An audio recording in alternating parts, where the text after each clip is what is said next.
The West African examination, the West Africa Senior School Certificate Examination, WASSCE, is ongoing. The BCA is over, results are out, but a lot of issues in the education sector. At the university level, those who have finished their university are waiting to be posted to do national service, but there appears to be some issues at the National Service Secretariat itself, or authority, that has to be dealt with. All this issue, a potpourri of issues in the education sector, is what we are focusing on here on Face to Face today on Channel One Television. I am Umaru Sanda. I'll introduce my guest when we come back.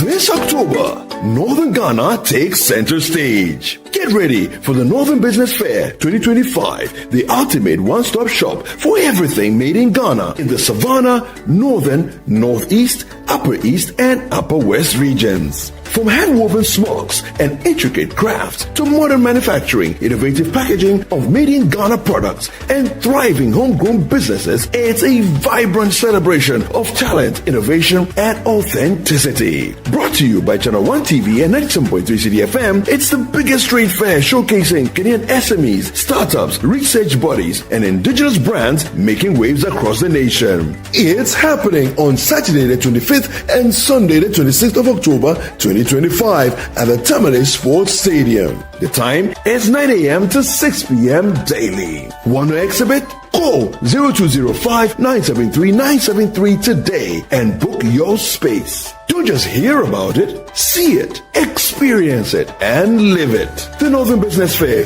your market, your connections, your growth. The Northern Business Fair 2025 is powered by Channel One TV and 97.3 City FM and is proudly sponsored by EcoBank, Side Hustle, the Ghana Enterprises Agency, and the Ghana Export Promotion Authority.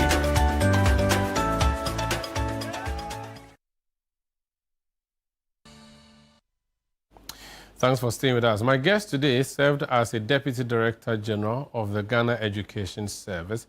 I think he served under two DGs, or I'm not really sure. Let me ask him. Dr. Bempah Tandor. Kwabena Bempah Tandor is my guest. He served as, so you're Deputy DG of GES within which period? From 2018 to 2025. Yeah, so that's under two DGs, right? Three. I actually served about 2 months under, or maybe 2 months after the government changed. So I served under Professor Kofi Davis as well. Okay, so you did Professor Kofi Davis, then you did my friend Professor Kwesi Opoku-Amankwah, and then I did Dr. Eric Nkansa. So you stayed up to this year? Yes, until February of this year. But is your position an appointed one or a promoted one? So that, are you a civil servant in the education service or you are a political appointee? Because I'm wondering why you left. That's what I want to know. Well, within the law of the Ghana Education Service, or the law that establishes the service, which is Act 1049. Act 1049. The Director General and the two deputies are appointed. Okay. Usually, they are appointed through the service. So you rise through the service and you are appointed.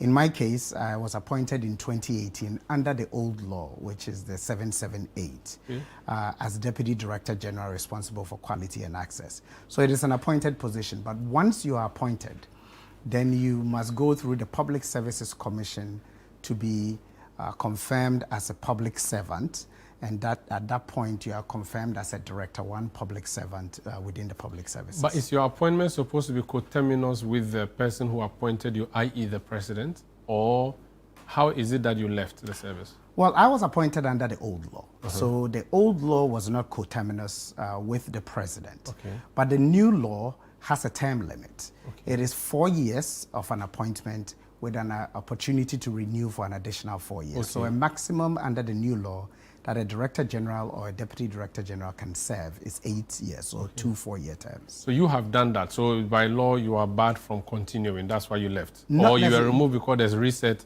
and they say, "I'm not you cry annoyance." Well, fortunately for me, I was appointed under the old law.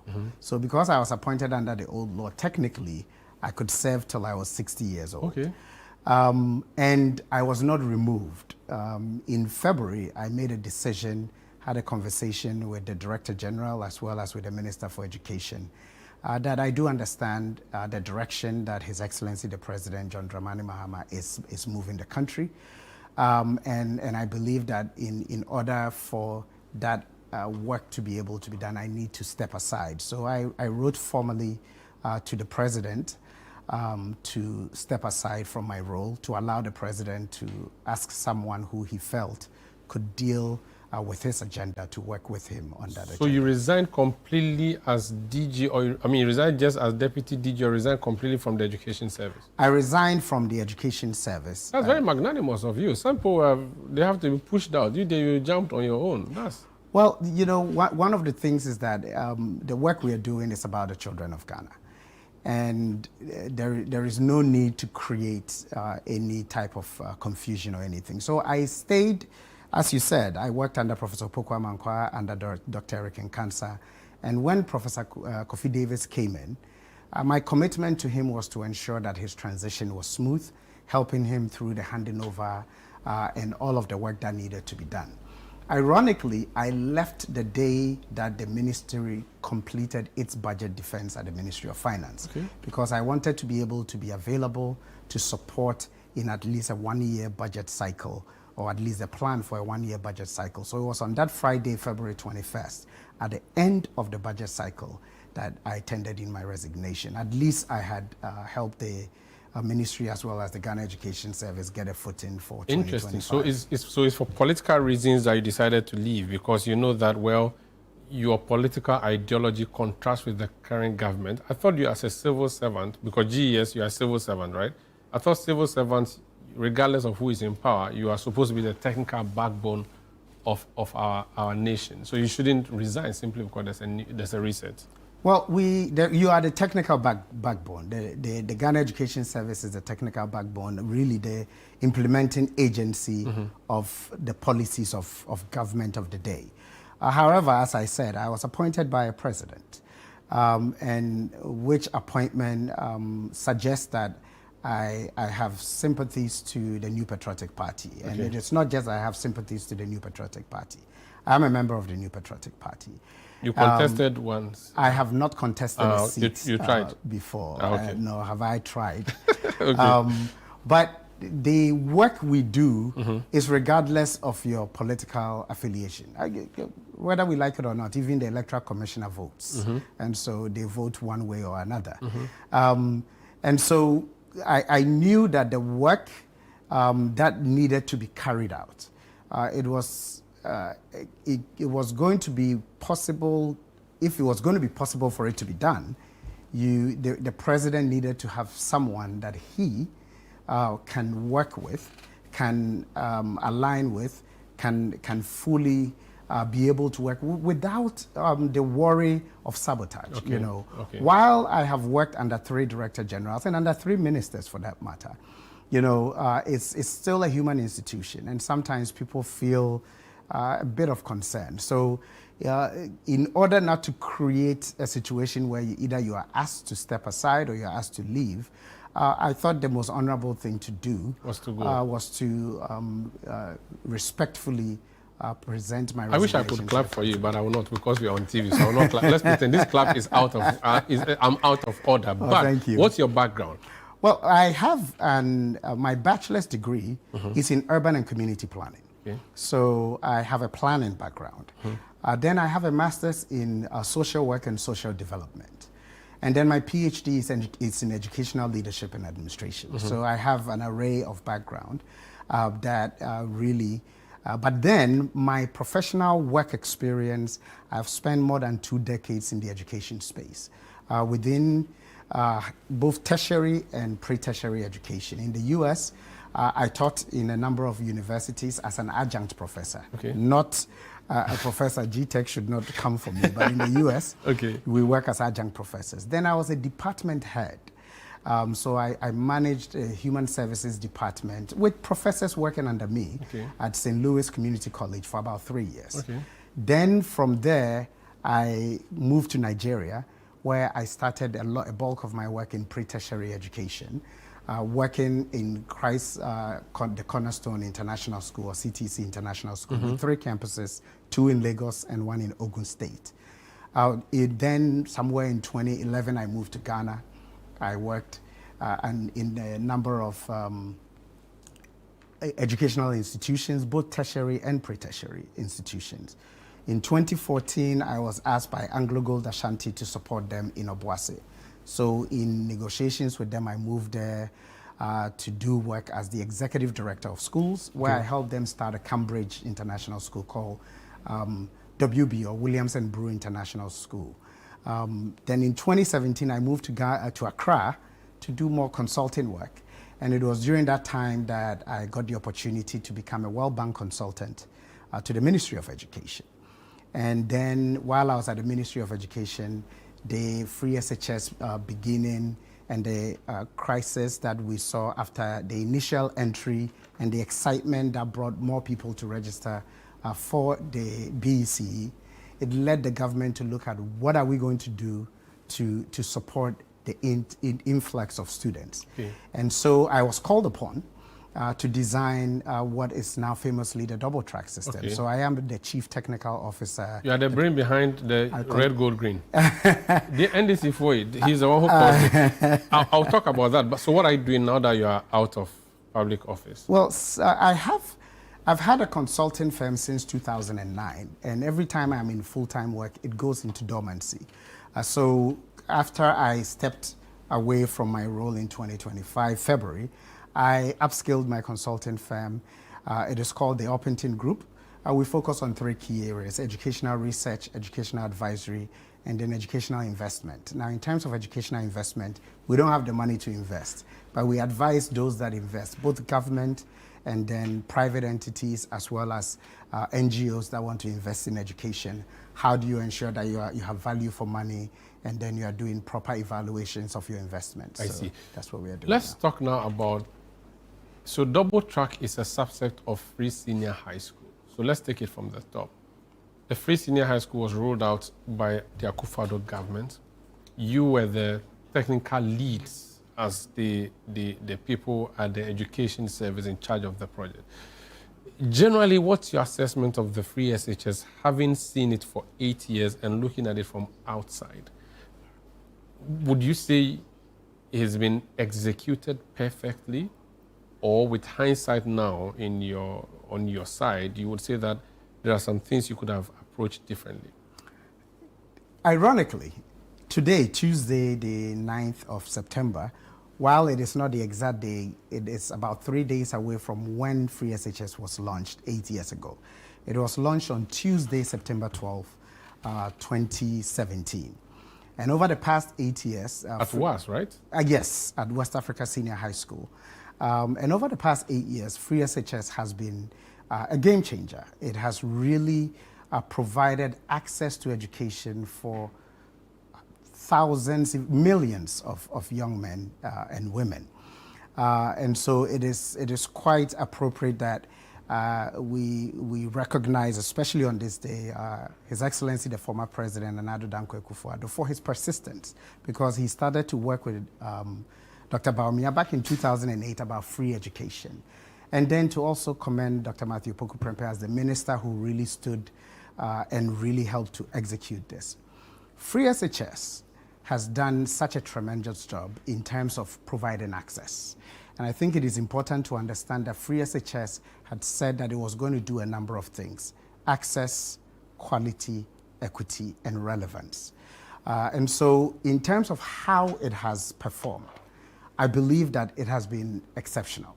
Now, it is a human intervention. Every intervention is a human intervention. And so regardless of how amazing it is, we are always going to have holes, and we're always going to have challenges that we can point to.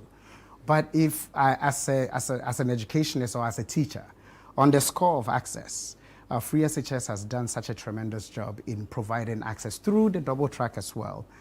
to some almost 4 million plus young children, young students over the past 8 years. So on average, about 500,000 students. That's rising from the 300 or so, or 320,000 averagely that we had. So on the score of access, free SHS has been tremendous. If you couple that with double track, had it not been for double track, as of today, the exact number is about 1,274,000 children who would not have had access if we were running our education system in the same way we ran first term, second term, third term. So on the score of access, it has been tremendous. And we can discuss the work that has been done to continually expand access. Now on the score of quality, there is always this debate around whether or not free SHS has affected quality negatively. Now, in the secondary school education, it is WASSCE that we use usually, or the results from WASSCE that we use for benchmarking quality. And so if you want to benchmark quality from even 2011 rather than 2015, usually I do a lot of my assessment from 2015. But if you want to benchmark quality from 2011 all the way to 2024. Where you're using WASSCE as a yardstick for WASSCE measuring. as the yardstick, the core subject areas, which is the common subjects to every candidate over all that period. If you want to take it from that point, 2011, the pass rate was about 19.2%. 2012, it was about 26.2% or so. 2013, it came back to about 19. It rose to 32%, then to 28%, and then to 26% in 2016.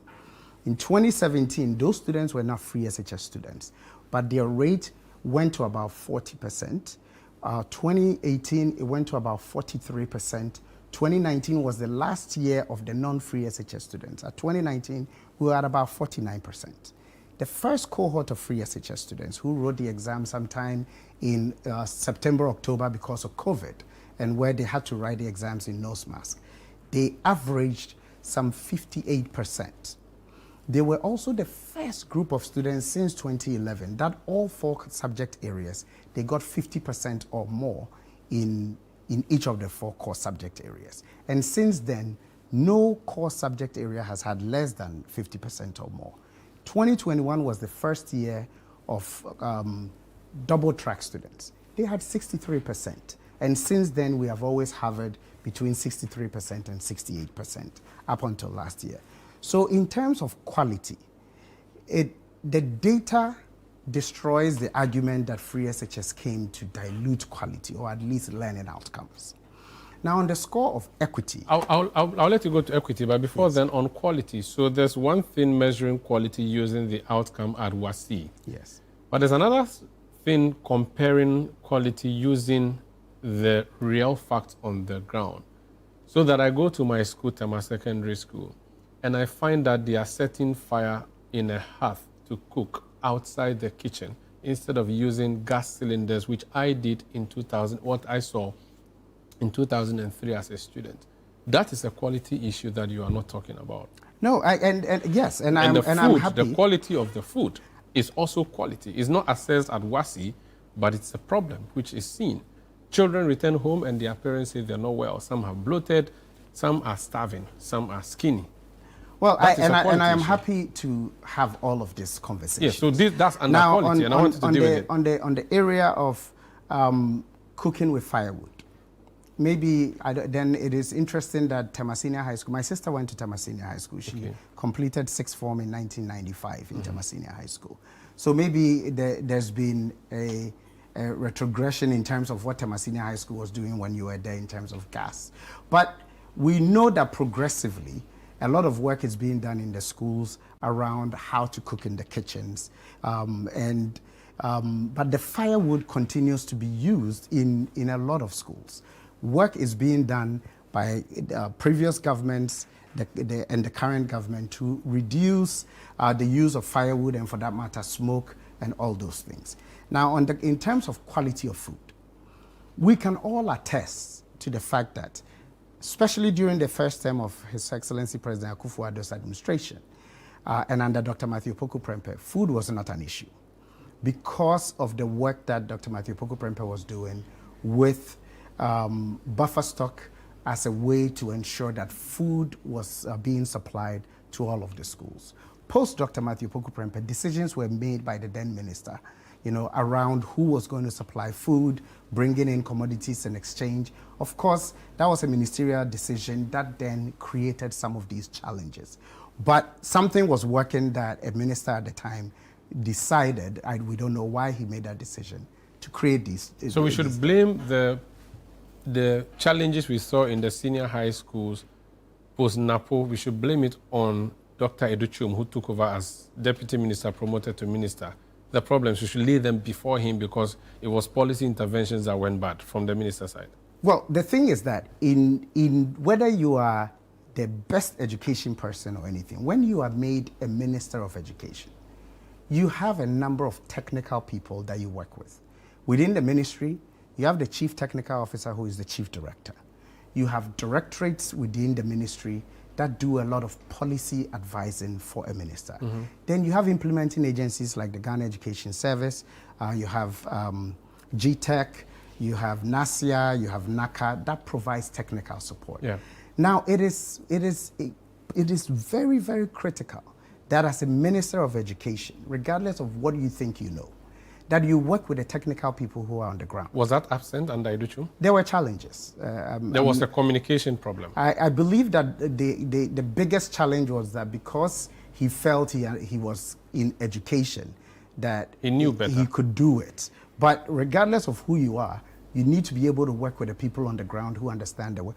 So is it the case that they sabotaged him? No. Because they thought that Aliche or Tuno, so we'll show him, we'll see, watch him and crash. Is that what they did to him? Absolutely not, because one of the key rules of being a public servant or being a civil servant is that you never deny your technical skills to the political leadership of the day. It is critical. But the political leadership of the day must avail itself to that technical skill. And if it does not, then it creates a situation where you then just follow marching orders. So the technical support was there, but it was unused by the minister. Absolutely. Or he did not rely on the technical support. Exactly, 100% so. And let me tell you a good example. Under Dr. Matthew Poku Prempeh, anytime a major decision needed to be made, everybody will sit in that conference room and he will be the last one to speak. And we would share ideas and everything else. Post Dr. Matthew Poku Prempeh, that camaraderie of bringing everybody together was not really, it was absent. It was absent. And unfortunately, that impacted Free SHS and its quality that we saw in the first term of the administration. Just for the records, you served as Deputy Director of Education under NAPO or Matthew Poku Prempeh as minister and Educhum being his deputy. You remained there when Educhum became minister. Yes. You remained there till the end of the government. Yes. So you saw him work, and that's why you are saying what you are saying. Of course. So it's not hearsay. You lived this experience. I lived it. Listen, I worked under Dr. Matthew Poku Prempeh. You go to boardroom meetings and he doesn't listen or take advice. Is that what happens? Sometimes we are not even invited to boardroom meetings, but that's. But you're the technical people who are supposed to direct education process while they do policy, right? It's not just me. You can speak to a lot of other technical people who were in government, and you would see that the technical skill was not leveraged. Just to be sure, you played a role in the Baumia campaign of 2024. Yes. You appear to have been on the NAPO campaign trail. Is it the case that and again, those of us who have followed the education service, we've heard rumors that NAPO was not happy with some of the things Educhum did when he was his deputy, and that there was a fallout and Educhum took his job, and we are hearing around that there's some rivalry or tension between NAPO and his former deputy Educhum. Is it the case that you are on the NAPO side of things, you are on his campaign side or in his camp, and that's why you are saying these things to paint Educhum black? No, correction. Number one, I was not on the NAPO campaign trail. Okay. I didn't really do any campaign activities with Dr. Matthew Poku Prempeh. Okay. I was on the NPP 2024 Education Manifesto team. Okay. And I provided technical support to the Education Manifesto team. That's number one. Number two, I spent a lot of my time on the Education Communication team with Honorable Gifty Chumampofo, Dennis Labi, and a few others, Hayford Siao, on promulgating the education policies of Dr. Alhaji Mahmoud Bawumia, the then Vice President and presidential candidate. So it should not be said that I was on the So it's not Ahoya. It's not Ahoya at all. Listen, let me be clear with you. The person who brought me to the Ministry of Education was Dr. Yawase Adujum. Okay. He met me at he's American too, and just you're also American. I mean, you're coming from America. We didn't work together in America, but he met me at Class FM. And for the record, you know, he sought after me to come and support them at the Ministry of And Education. today you are pushing a dagger in I'm not pushing a dagger in him at all. Not at all. I have had some of these conversations, but if we would make progress. Right? We will just one more thing before I need to take a break. One of the biggest successes of Akufo-Addo was Free Senior High School. Yes. But it also became one of the biggest banes of his government. You are suggesting that the first term of his government, Free SHS, was flying high in the sky like a kite, and that in the second term, all the problems of Free SHS came up. Is that how we should compartmentalize the issues? I think that the evidence is there for everybody to make an assessment of. And I think that you can have a four-wheel drive, and you can have two drivers of that four-wheel drive. One will use that vehicle effectively. When they are in mud, they may activate the four-wheel drive to allow the vehicle to move very effectively. And then you could have another driver who does not know how to effectively use that machine. And for that matter, the machine may not work as effective. And what I am suggesting to you is that we had one driver who used the machine more effectively than the other. This is Face to Face on Channel One Television. My guest is a former Deputy DG at the Ghana Education Service. We're talking about Free Senior High School. So he's talked about access, he's talked about quality. There's equity and relevance, which is what I'm going to ask him to explain how they did with Free Senior High School. And he was a man behind the double track, the red, gold, green, that the NDC condemned and said they would scrap as soon as they come. And ask him why he brought that problem on us, where students have to stay home for 4 months, 5 months. They even forget that they are students. Please stay with us.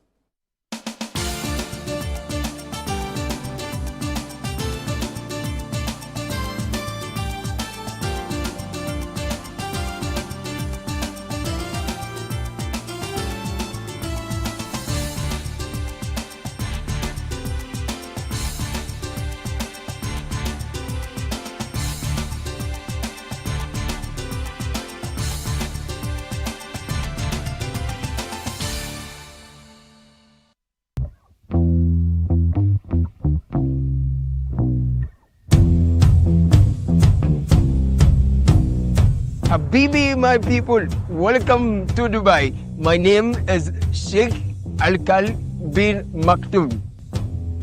Okay, so I am Caleb, right? Caleb Kuda is my name, and this is Beyond Borders on Channel One Television. We are in Dubai.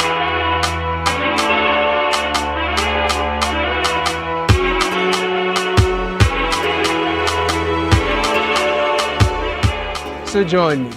Let us explore the allure, the beauty, and the reality of life and living it in Dubai through the eyes and the experiences of our compatriots. Imagine 6 people, 10 people sharing a common room together. If you're not chinampe, na complain there in the sense, why do I share one rooms now?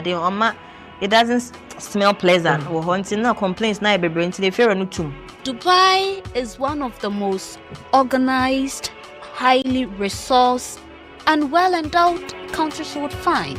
You've been here for 7 months. Yes. Without a job. Yeah. How is it like? So hard. Tell me about it. Struggling, renting and feeding is so hard. Every frame per second of their lives in Dubai tells a story, and we've got it all captured right here on Beyond Borders, only on Channel One Television. So don't get told, don't miss out. Catch these compelling stories of Ghanaians in Dubai only on Beyond Borders on Channel One TV this and every Wednesday at 7 p.m. I catch you. Beyond Borders is sponsored by Copen Hospitality.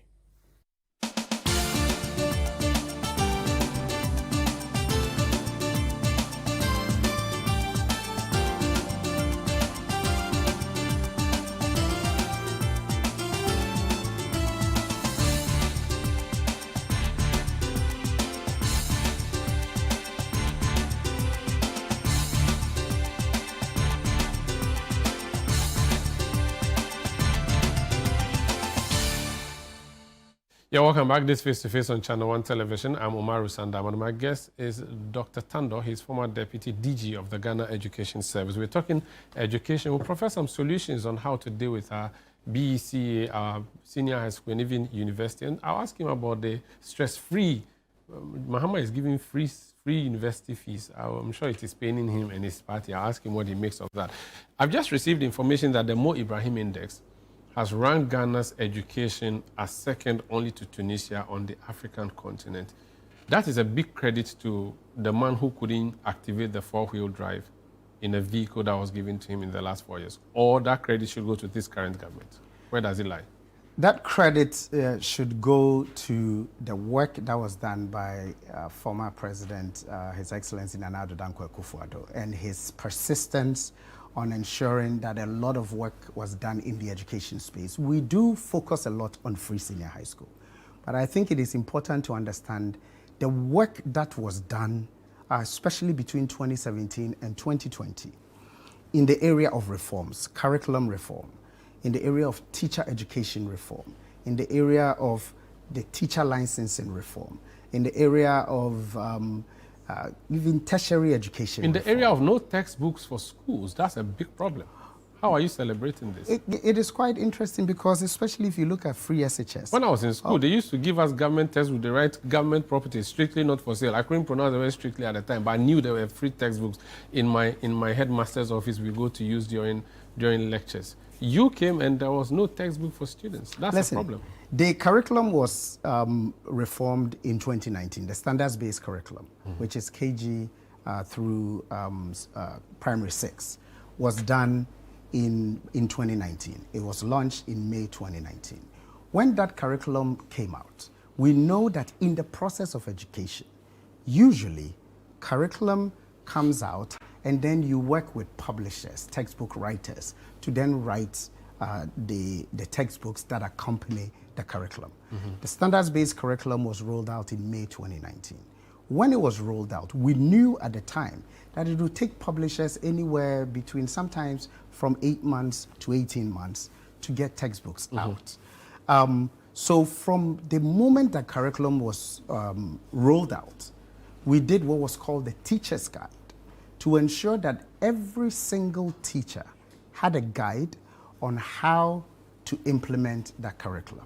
And then we also provided student guides waiting for textbooks. Now, textbooks are designed and produced by publishers, taking that curriculum and then working on it. So while a new curriculum was introduced, it was not as though anybody forgot about textbooks, but you need to wait on publishers to be able to work on looking at the curriculum guide, looking at the strands and everything to come out with So you textbook. put the cart before the horse. You should have laid all these foundations before rolling it out. We didn't put the cart before the horse. What we did was ensure that the work was happening simultaneously.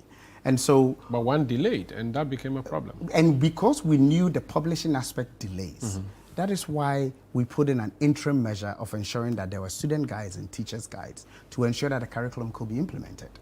And so, because textbooks are really the interpretation of an author or a textbook writer or a publisher.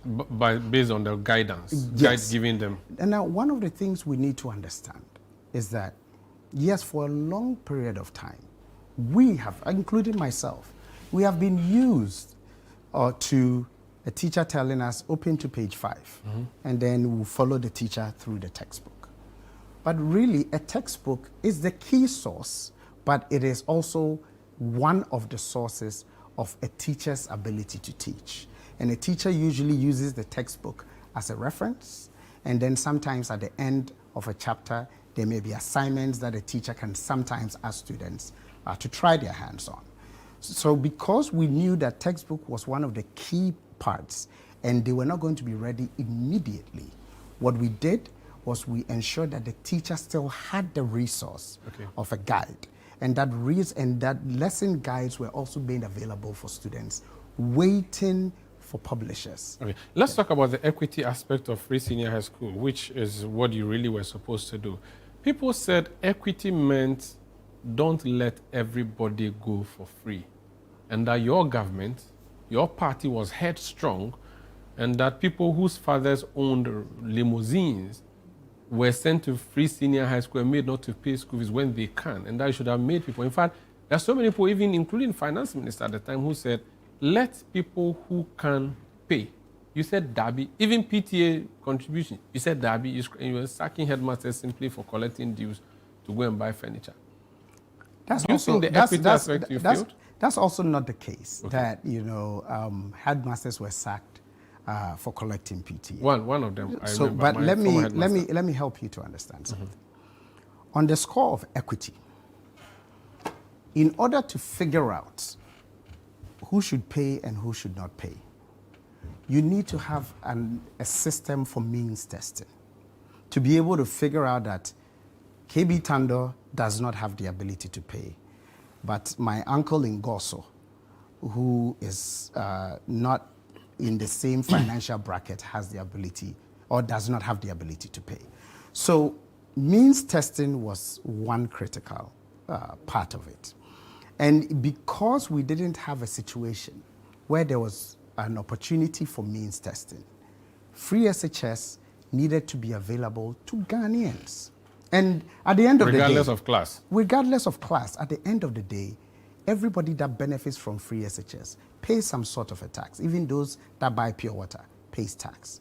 And so if Ghanaians are going to benefit from education, then until you have a system that you can clearly decide who has the resources to be able to pay, then you should let Ghanaians benefit. Today, Mahama has introduced something called Mahama Cares, asking people to contribute to running our healthcare sector.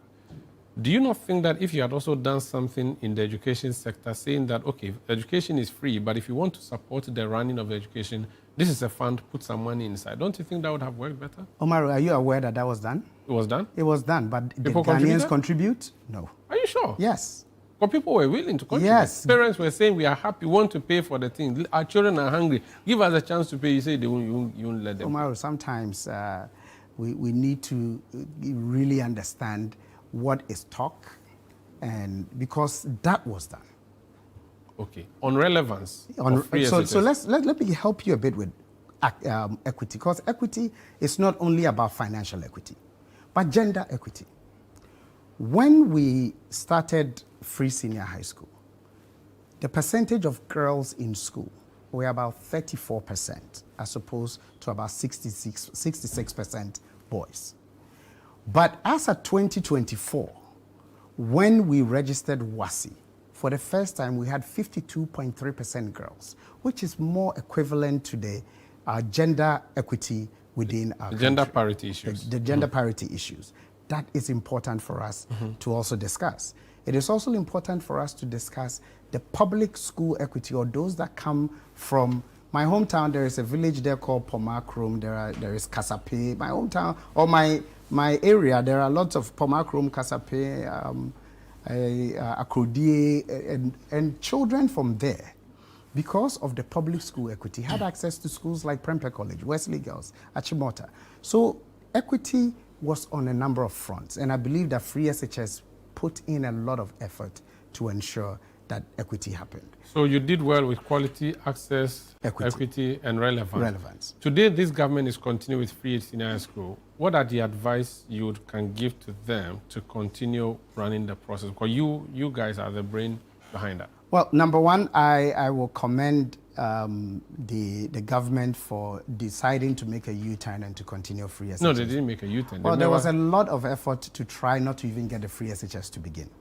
Okay, but And the evidence is they clear. started the comprehensively progressive senior high school. We saw Muhammad announce it in in Parliament during the State In of the Nation 2014, address. yes. And they started it. And, so why I'm saying not that? not going to argue that it was not started in Okay, 2014. then that's fine. Let's continue. Right? Right now, what should they do but about... But let me help you to understand that the same person who started it in 2014, on the last rally in 2016, said free SHS should not be allowed to happen because it is the whimsical thing of someone else. And he has been vindicated because the whimsical thing has led to all the baggage we saw there with the free, that you didn't think through, you didn't plan it to execute properly. And that's why you had all the problems with it, where we landed with your problem, double track. And double track has not been a problem. It's been a big problem. People go to school, they vacate, stay home for I mean, I'm going to use 1 year just as a joke, but like stay home forever and even forget that they're students. But Omaru, had it not been for double track, some 1,274,000 children would not have had a day to sit in front of a teacher. So let me help you to understand this. We like to, bastardize things. But I am a big proponent of not throwing out the baby with the bathwater. This same double track we are talking about, and yes, you can talk about all the quality issues that everybody wants to focus on. But at the end of the day, learning outcomes is the byproduct of education.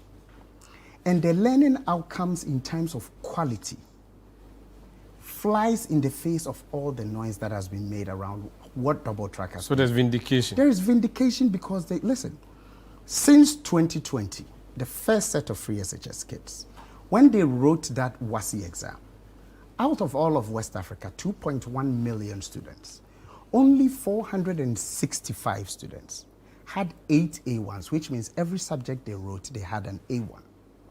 Out of the 465 students in all of West Africa, 411, some 83%, were free SHS students, the system that we are bastardizing. Since then, every year, WAEC has what is called the WAEC Excellence Award. 2020, first, second, and third in all of West Africa, Ghanaians. 2021, first and third in West Africa, Ghanaians. 2022, first and second in West Africa, Ghanaians. 2023, first and third in West Africa, Ghanaians. 2024, first, second, third in West Africa, Ghanaians. Let's not throw out the baby with the bathwater. Like I said in the beginning, it is a human intervention. We can always have challenges, right? We can always find challenges. Somebody will come here and say, this is a really fantastic studio that you have. Somebody will go to Joy and say they have a fantastic studio. But if you go to my hometown, there is a studio there for Success FM. They may not have the quality that they have here, but they are still providing a media service to the people, and quality media service to the people. Yep. So all I'm saying is that, we need to not bastardize what has helped so many Ghanaians. And what pains me is that it is a pro-poor policy that we are all trying to do. I know you've talked about your own background. And you and I, we've had similar background. I was fortunate that around the age of 8, my father brought me from Asante Mampong to Accra. But we've had similar backgrounds, and now we're sitting here, flying high, or at least in the upper echelons of our professions. But we came from schools that didn't even have roofs. But we got the opportunity to sit before a teacher. And that opportunity then moved us elsewhere. So access, by all means. And then we have also done a lot of work to make sure that even putting those children before a teacher, we are doing a lot to make sure that they are performing. We have, even though you think that they spend a lot more time at home, you and I are also adults. I hope that you've done sandwich courses before. When you do a sandwich course, and it is a 40-credit course, you do your 40 hours in 2 weeks. Someone will take 4 months, but the 40 credits you get, or the grade you get, is not different from the person who takes 4 months. So what we did, even with the double track, was to ensure that contact time will not be reduced. But we use the existing infrastructure to ensure that some 1.2 million children will have access. And that is the sin. of the Akufo-Addo administration. This is Face to Face on Channel 1. Before I take the break, Success FM, is it the one in Goso? Yes. That's our partner station, so I'm happy you mentioned that. Big ups to our colleagues working with Success FM in Goso. This is Channel 1 Television. Face to Face is a program. I am Umaru Sandamado. We're back to talk about the current issues with BEC and the standard of education generally and how we can fix it. Please stay.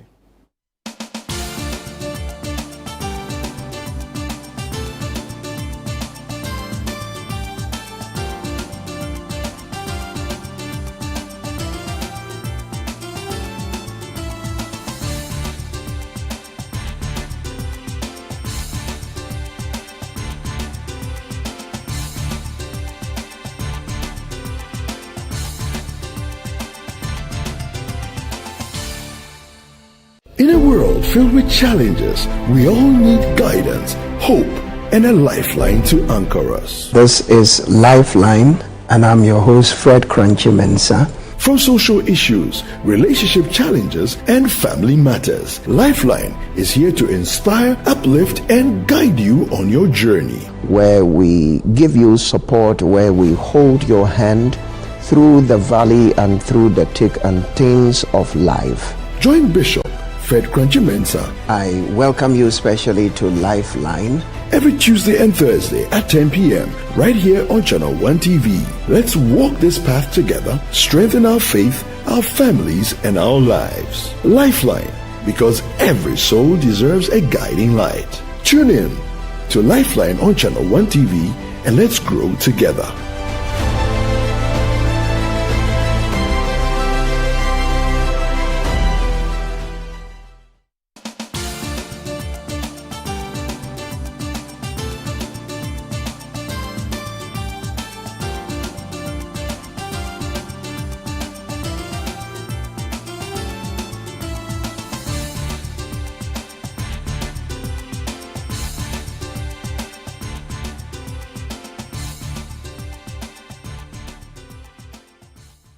Yeah, welcome back. My guest is Dr. KB Tando. He is a former Deputy Director General of the Ghana Education Service. We're talking education generally.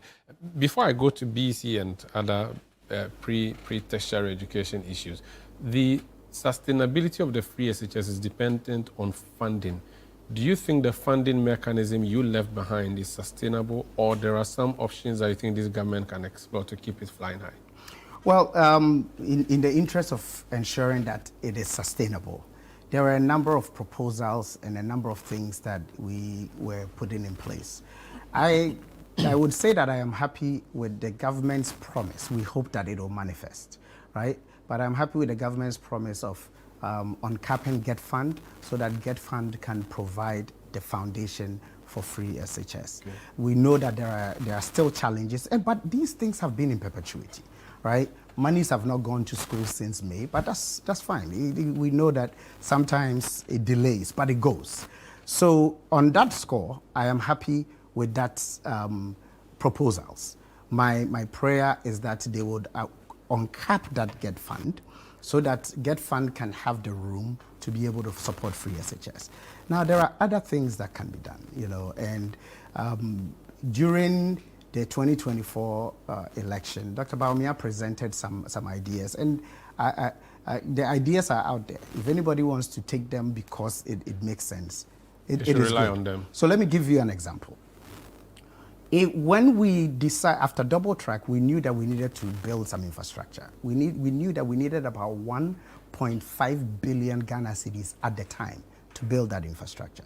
Now, 1.5 billion Ghana cedis just to build infrastructure is major capex investment. And so it may not be able to, that money may not readily be available. Dr. Bawumia proposed that establish a private building which is capital intensive to private sector. You create more jobs in that area. Then that will free up government to be able to focus on some of the issues that you and I have discussed to ensure that the food is supplied on time, to ensure that the kitchens have better things. So these are things that I think that the current government needs to be exploring to make sure that we get more and more Ghanaian children to benefit from quality education. Let's talk about basic education. From where you sit, watching the BEC results come, I'm sure you've done some number cracking or crashing. How are we faring? Are we going up? Are we still climbing? Well, the challenge Because there was a view that you guys were focused on free SHS and forgot basic education. How is BEC looking like?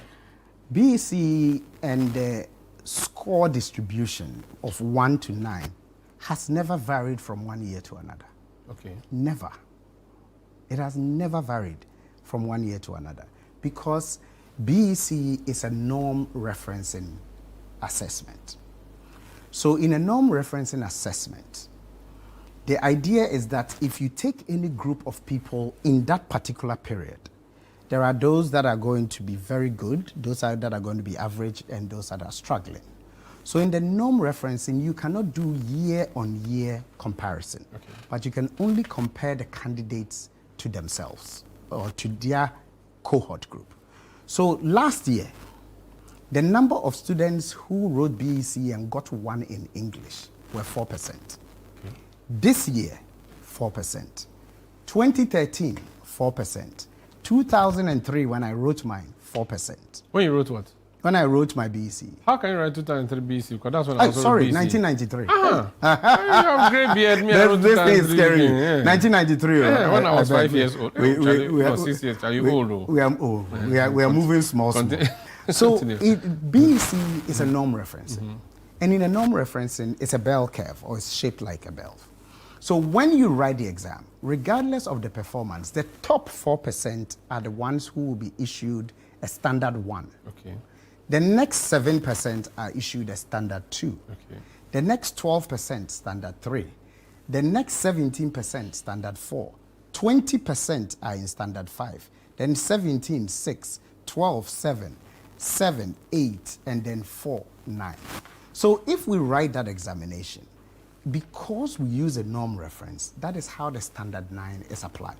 So you can't compare 2024 versus 1994? No, but you can do that comparison in WASSCE because WASSCE is a criterion reference. So what do we use to measure BEC then? BEC is a norm reference. Yes, so I mean, how do we measure progress in the BEC examination? Is there a way, if it is difficult to do year on year, what do we use as a comparative tool?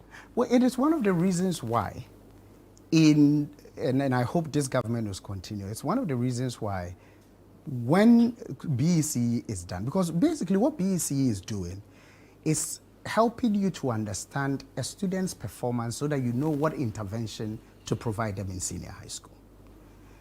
Remember, at a certain point, they used to write, and I was alive at the time, write common entrance in primary 6 before students would move to Form 1. And there were students who failed. So what happened when we moved basic education to JHS 3? All of a sudden from class 6 to JHS 1, everybody moved. So now we are saying that basic education ends in senior high school. So why do we want some group of students to fail after junior high school when basic education ends? So let's push them up to secondary school. So what BEC does is to see after the junior secondary, where are your challenges? Okay. Where are your challenges? So that when you go to senior high school, the schools are able to figure out what interventions to help you do well. In terms of the process, every senior high school receives the full report of every student that is placed at them. And the work of that senior high school in terms of their curriculum team, the academic team, the head, is to look at each student's ability and provide support. Before we go, more practice in examinations. We've seen a documentary done by our colleagues at Joy Multimedia. The issue of more practice is not going away. How can it be dealt with? Well, it is quite disheartening because at first, more practice that we saw a lot was the introduction of foreign material into the examination halls. And now we have syndicates, that includes teachers, sometimes proprietors and policemen heads. Who are supposed to... Exactly, we have major syndicates. There are a number of things that we can do, but the one that would really help us as a country is to move to computer-assisted testing. Okay. Now, in a computer-assisted testing, for some of us who have had the opportunity to see what is done elsewhere, it is what is used for SAT, for those that want to write the SAT to go to the US, TOEFL, those that write the GRE, the LSATs for law in the US and stuff, they use computer-assisted testing. Now, in a computer-assisted testing, the computer is fed with thousands and thousands of question banks of same standards. And then the computer provides the question to the student answers the question, it moves to the next question. So it should be done. So it means that we need computers in our exam halls. Yes, the computers, but of course, in a country like Ghana, when we say let's do it tomorrow, it may be utopian. But WAEC has exam centers in a lot of our regions. So bring all of them there, let them come and write. And in a computer-assisted testing, not all you can write your English paper on Monday, and I could write that same English paper on Friday. So and it will be staggered, so that because of the quantity of the students, we have fewer resources, we use that. Yes. Now, even in a computer-assisted testing, schools can decide when their students are ready to write. Very well. They all do not have to write on that same day. They would say we still have 3 weeks of curriculum work to do, at which point we will go. Well. So those are some things that we need to be thinking about. Dr. Kwabena Tando, former Deputy Director General Education Service, who is now in private practice or in what's the proper the Orpington Group. Okay. Thank you so much for joining us on Face to Face. Thank you. I am Omar Sandamado. We'll be back next week with Face to Face. Stay with us, please.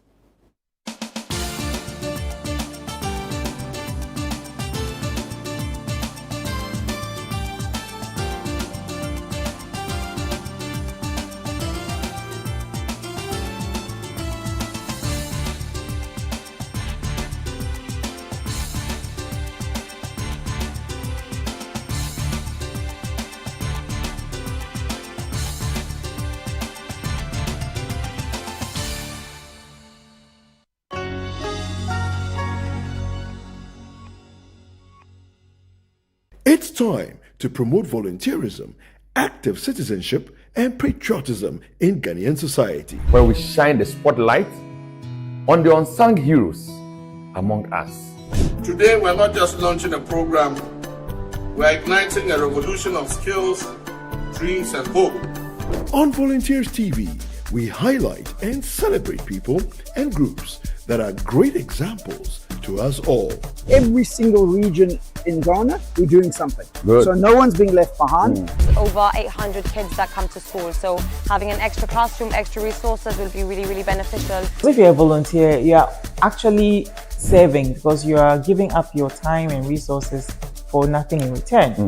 Volunteers TV, Sunday at 6:30 p.m. only on Channel 1 TV.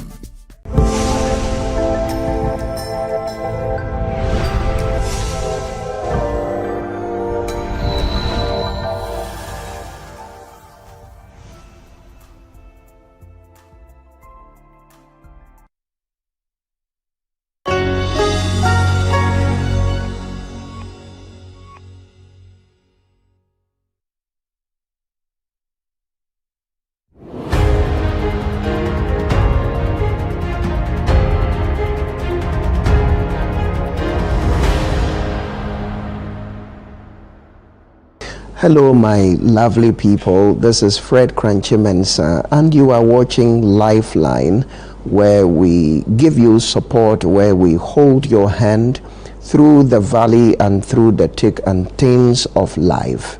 We are here for you. You are not alone. We're here to support you. We will be right back. Don't go away.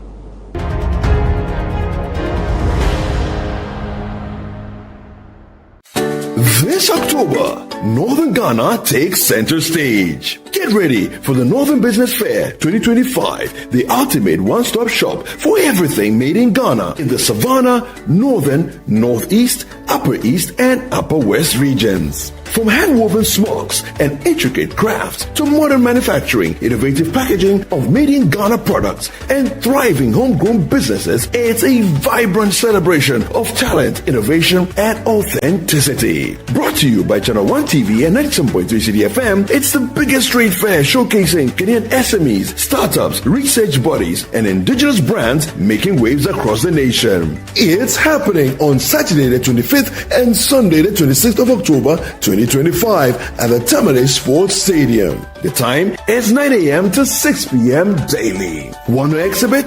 Call 0205-973-973 today and book your space. Don't just hear about it, see it, experience it, and live it. The Northern Business Fair, your market, your connections, your growth. The Northern Business Fair 2025 is powered by Channel One TV and 97.3 City FM and is proudly sponsored by EcoBank, Side Hustle, the Ghana Enterprises Agency, and the Ghana Export Promotion Authority.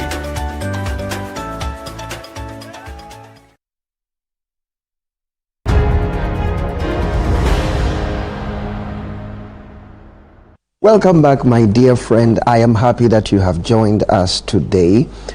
Today we want to continue talking about how to fight a marriage breakdown, or how to make sure that your marriage works, or how to make sure that all this important institution, you get the best out of it.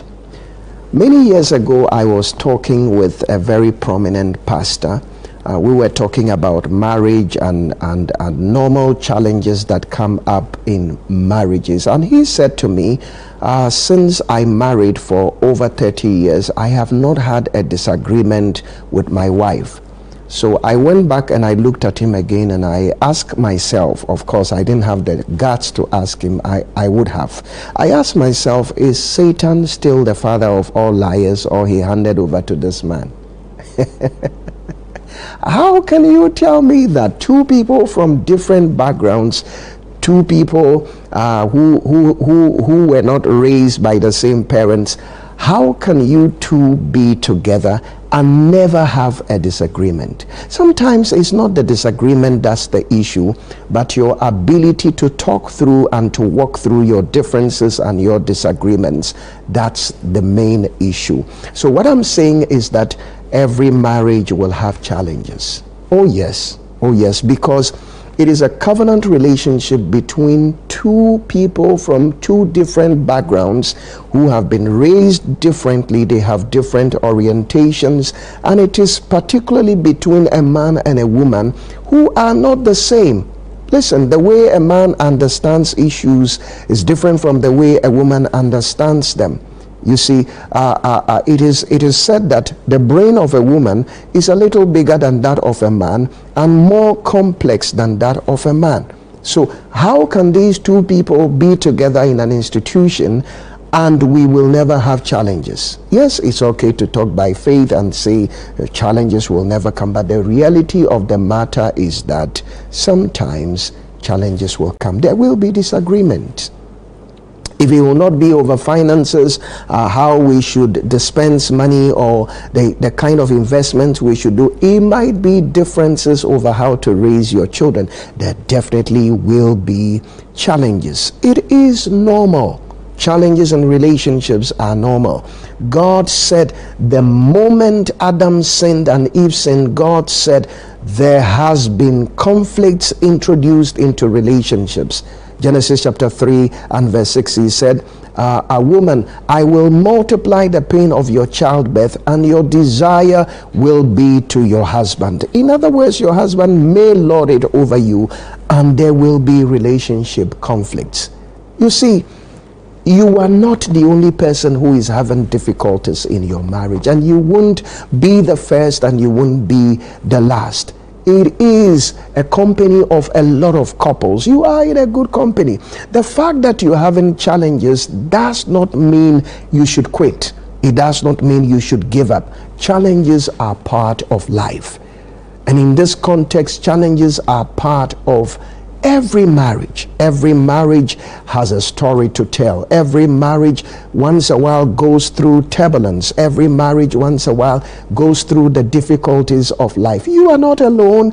There are a lot of people believing God to weather through the storm. There are a lot of people believing God for solutions. Don't quit. You can fight your way through. In the last episode, we talked about the benefits that we get from marriage. God said it is not good for a man to be alone. In other words, it is not profitable, it is not beneficial. And we argued that it therefore means that if you get married, it is profitable. If you get a spouse, it is beneficial. So it is something that you should strive to get into, or something that you should strive to stay in. As much as it lies within your power, strive to get into it and strive to stay in it, because it is a blessing from heaven. It is God who ordained marriage, and he ordained it to be a blessing to you and I. So it is a very wonderful institution. But because it is made up of you and your spouse, who are not perfect people, there will be challenges. Jesus said in John chapter 16 and verse 33, in this world you will have trouble. In marriage sometimes you will have challenges. But because of the blessing of marriage, because of the positive impact that marriage can have on you as a person and on society as a whole, we need to fight. Apostle Paul once told his protege Timothy, fight the good fight of faith. Fight the good fight. In other words, strive to make it work. He was not talking about physical fight. He was talking about spiritual fight. He says, fight, make an effort, exert yourself, make sure that you do things that will help to keep this all important institution of marriage. So we are not going to give up. We are going to do things that will help us stay married and enjoy all this wonderful institution of marriage. Listen to this. There are times that I know that we get overwhelmed. I know that the challenges of life will come in multiples, and we think that we are helpless. You see, the moment you begin to think about helplessness, then hopelessness will set in. When you think that you are unable to deal with the challenges of life, that is the only point at which hopelessness will set in. I am here to tell you and to remind you this season or this moment that you are capable of walking through this difficulty. You are capable of surviving this harsh situation and coming out better than you went in. To every marriage that is struggling, to every marriage that is going through the storm, I am here to tell you that by the grace of God, the storm can be over. The Apostle Paul said, I can do all things through Christ who gives me strength. Yes, you can. You can. You can weather the storm. You can move through. Listen, when we think, I said previously, when we think that we are helpless, then hopelessness will set in. When we think that we don't have the strength, when we think that we don't have the grace, when we think that we don't have the power to move through difficulties of life, that is when hopelessness will set in. I am here to tell you that by the grace of God, you are not helpless, because God is with you and he has given you the grace. Listen to this carefully. He's given you the grace to make the right choices, to take the right decisions, and to do the right things to bring you result. I want to say that again. You are not helpless and you are not hopeless. God is in control, and he's given you the grace and the wisdom to take the right decisions, making the right choices, and doing the right things to bring about a change. Let me stay here for a while. That is the power we have over life. That is the power we have in this life. God has given us the grace to make the right decisions, make the right choices, and do the right things. And when we do these three things, we can define our tomorrow, we can define our future. I tell people all the time, the future is not a mystery. The future is a combination of the decisions we make, the choices we make, and the actions we take. So this moment, I want to reason with you through the Word of God. What does God tell us to do? What are the steps that God will want us to take in order to keep our marriages intact?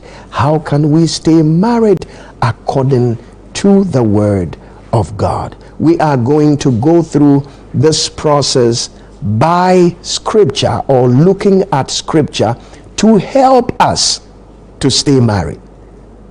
My decisions, my choices, and the actions I take that will help me to succeed in my marriage. My decisions, my choices, and the actions I will take.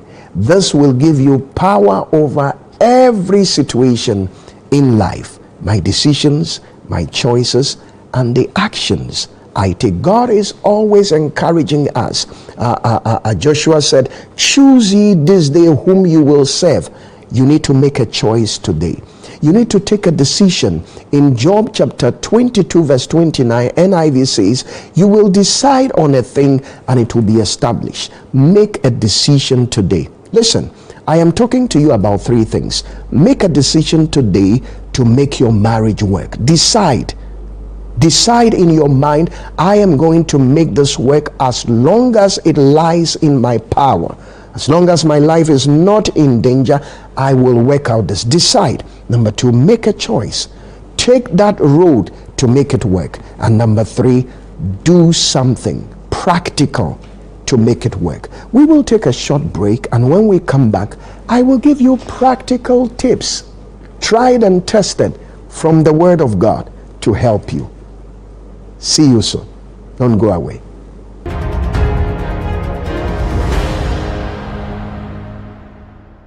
It's time to promote volunteerism, active citizenship, and patriotism in Ghanaian society, where we shine the spotlight on the unsung heroes among us.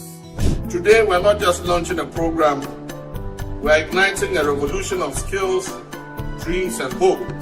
On Volunteers TV, we highlight and celebrate people and groups that are great examples to us all.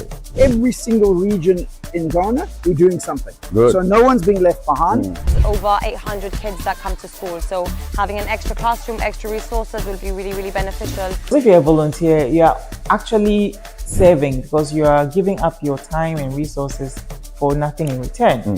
Volunteers TV, Sunday at 6:30 p.m. only on Channel 1 TV.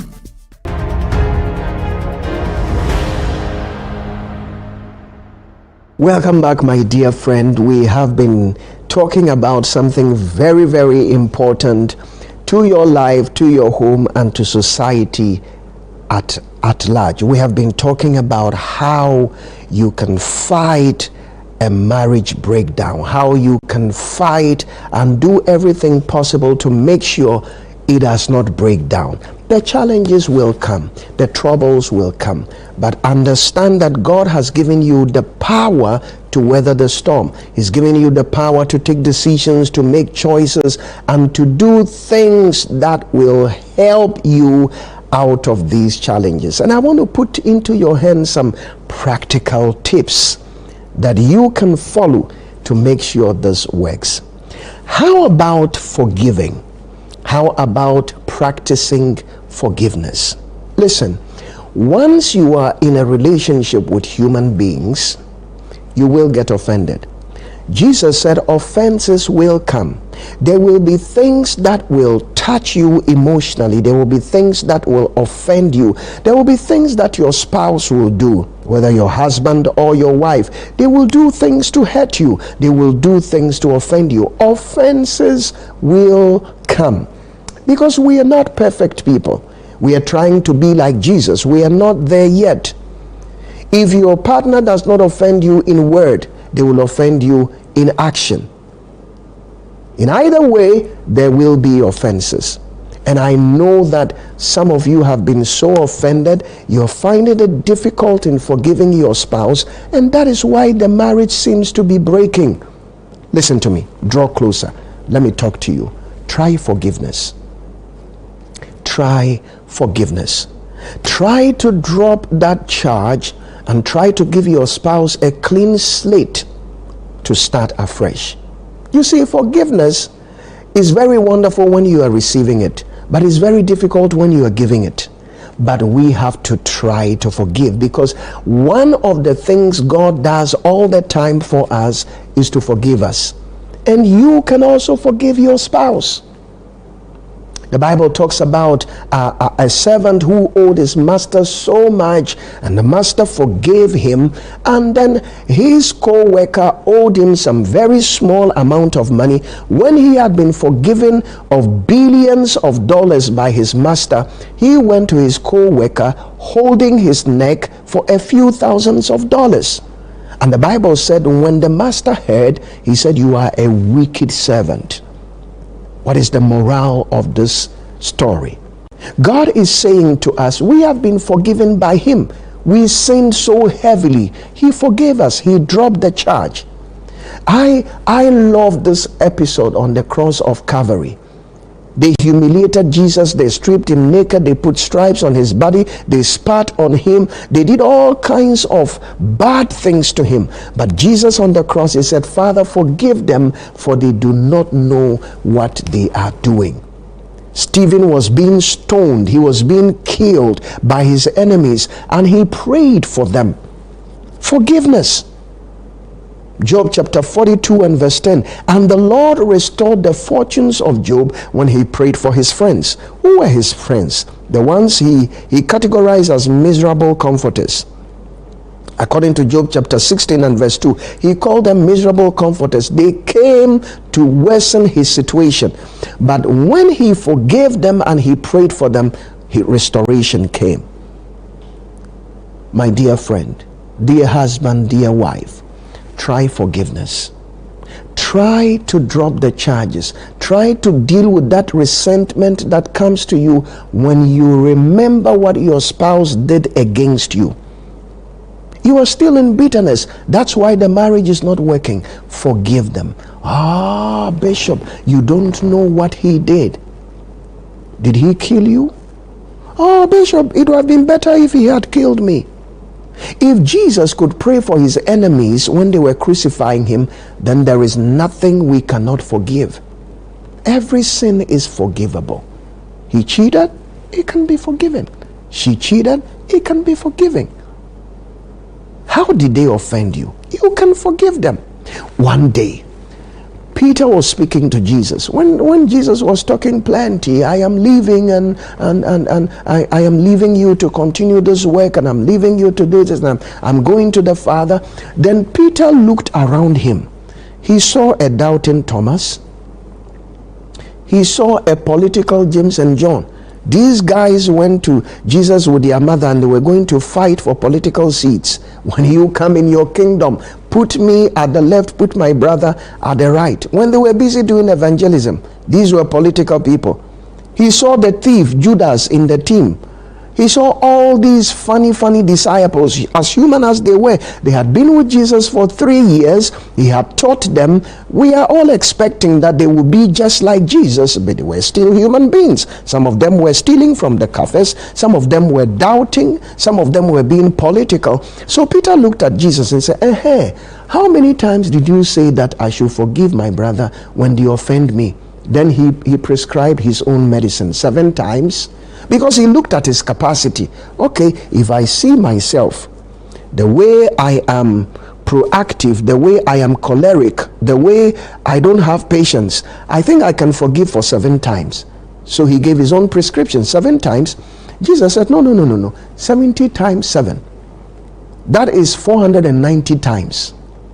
Now, Jesus is not saying pick a pen and a paper and start recording.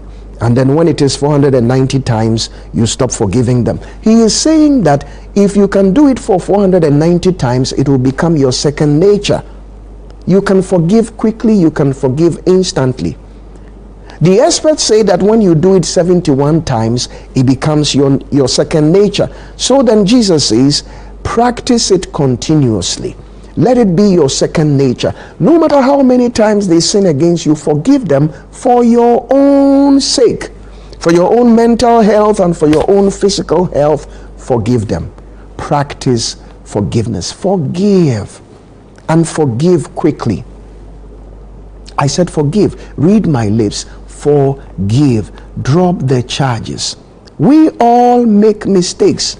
We are all trying to be like Jesus. Forgive.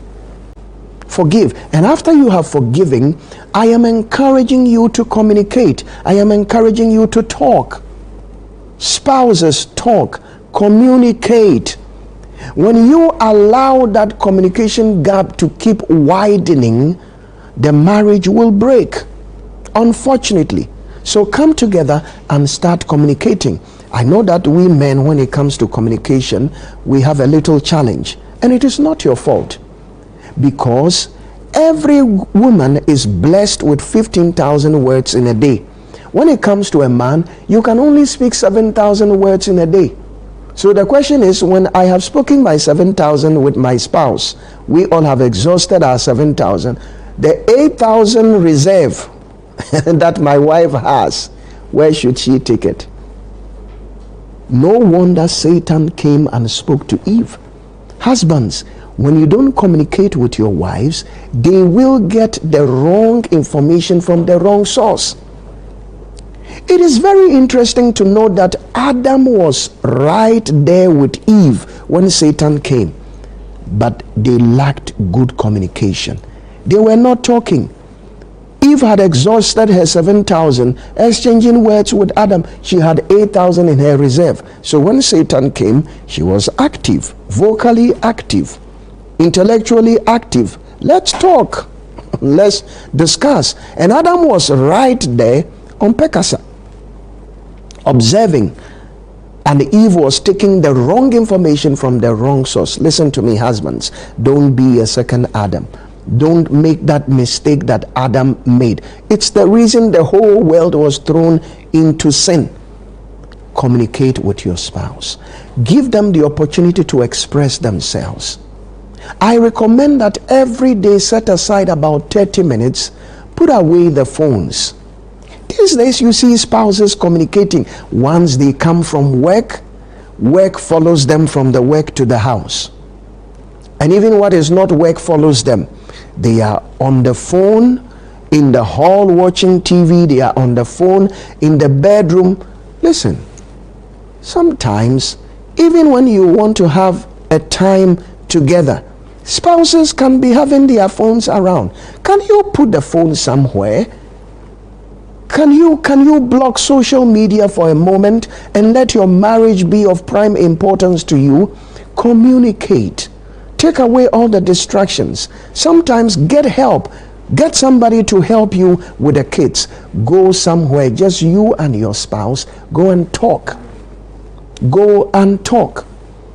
You see, sometimes, let me tell you, men, our women are not even looking for solutions. They are just looking for avenues of expression. They just want to talk and be heard and understood. And that is therapeutic for them. Women, am I saying the truth? Yes. Yes. They just want to talk. They just want to express it. So open the avenues of communication. Talk to them. Let them talk. Let them talk. And then after that, listen, you can do this. Pray. Pray. Pray for your marriage. Pray for your marriage. In Nehemiah chapter 4 verse 14, Nehemiah is encouraging the nobles to pray. He's encouraging the nobles to talk. He's encouraging the nobles to talk to God on behalf of their children, on behalf of their spouses. He says, and I said to the nobles, and I said to the people, remember the Lord your God and do not be afraid, and fight for your brothers, fight for your sisters, fight for your sons and your daughters, fight for your spouses, fight for your marriage. Pray. Anything that is the will of God will encounter difficulties in life, and you have to pray. You have to believe God for your marriage. Stand in prayer. He said, fight the good fight of faith. He is not saying follow your husband around, follow your spouse around. You see, sometimes we create problems for ourselves. The phone, leave the phone alone. Spouses, stop spying on your spouse's phones. If you have any doubt, talk to them. Ask them questions. Let them talk to you. Going on their phones does not help. It has never helped, and it won't ever help. Instead of wasting your time on that, pray. Lift up prayer. And let me give you this last tip. Speak well over your marriage. Don't curse your marriage. Bless your marriage. bless your marriage. Read my lips, bless your marriage. Sometimes when you get upset, you say a lot of bad things. Research has proven that words are seeds, and anytime we speak words over anything, we are planting seeds into those things. As a matter of time, or just within a little time, we will begin to reap the harvest of the seeds we have sown. Listen, what are you saying about your marriage? Speak the right words over your marriage. Speak the right things into your marriage. When you get upset, don't say, I have regretted. Don't say that I have made a mistake. And then your spouse will also say, I made the first mistake. I have done double mistake. You are cursing your marriage. Bless and don't curse. Proverbs chapter 18:21, death and life is in the power of your tongue, and if you love it, you will eat the fruit. Are you speaking death or you are speaking life? Let me ask you again, are you speaking death or you are speaking life over your marriage? Resist the temptation of cursing your own marriage. Speak life. Declare the words of God over your marriage. If you're going through serious challenges, say, God put us together, it is His will, and what God has put together, no man is going to put asunder. No situation is going to put asunder. Bless. Listen, the scripture says words have consequences, and if you use words, you should be ready to bear the consequences of the words you are speaking. Bless your marriage, don't curse it. There is hope. There is hope. That devil is a liar. There is hope. There is hope. Believe God, pray over your marriage, speak well over your marriage, and practice these other steps and tips I have given to you. It is well. Your marriage will do well. I pray for all marriages. Anybody watching us today, I pray for your marriage. I intercede for your marriage, that the grace of God will help you in Jesus' precious mighty name. Amen, amen, amen. Thank you very much for watching. I am blessed to have you all the time. See you again soon. Bye for now.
Hello and welcome to People and Profit. I'm Charles Pellegrin.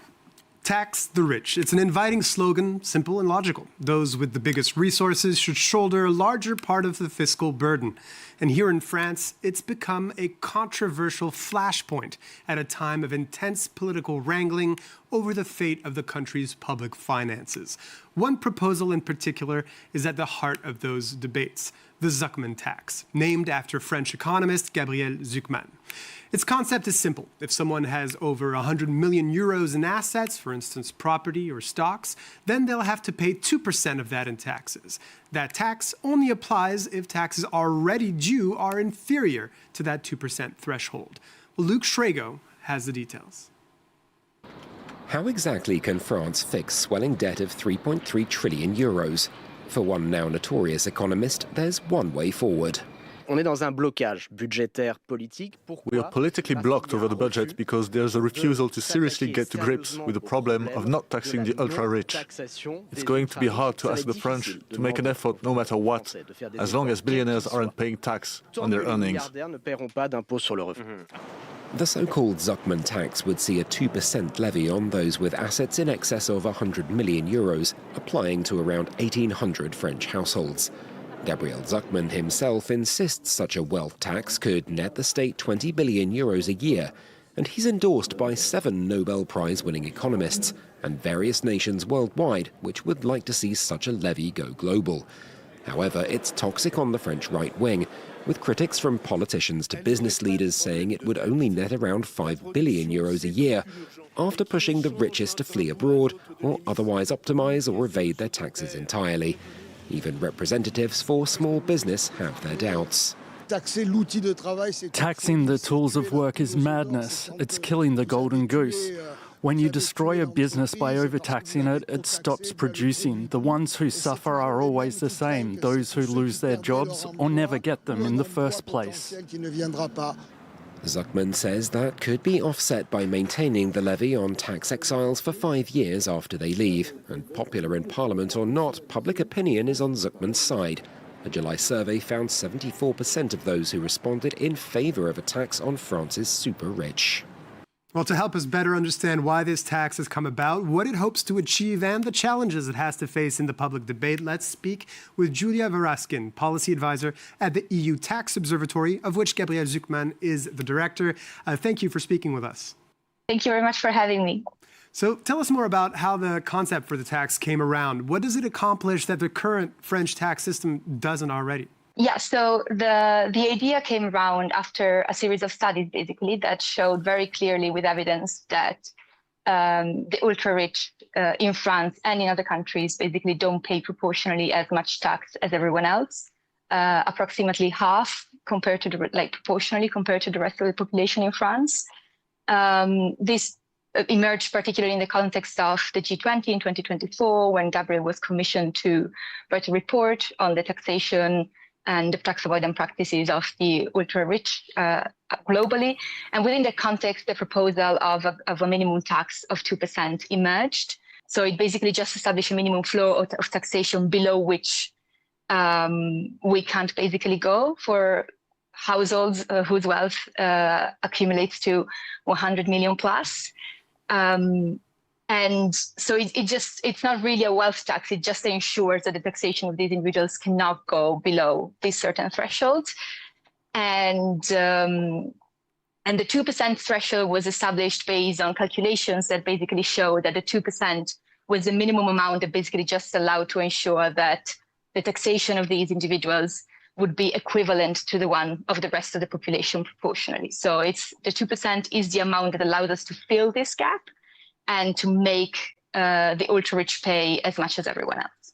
And how much do we actually know about the wealth of the ultra-rich? What kind of data do we have or not have to come up with these calculations? Yeah. So in general, often measuring wealth can be complicated.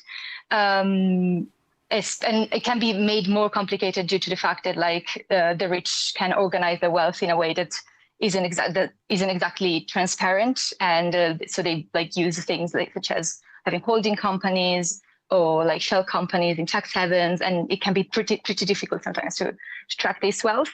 However, at the same time, thanks to a lot of new tools such as the automatic exchange of banking information, we are right now, and public institutions are right now much more able to locate this wealth.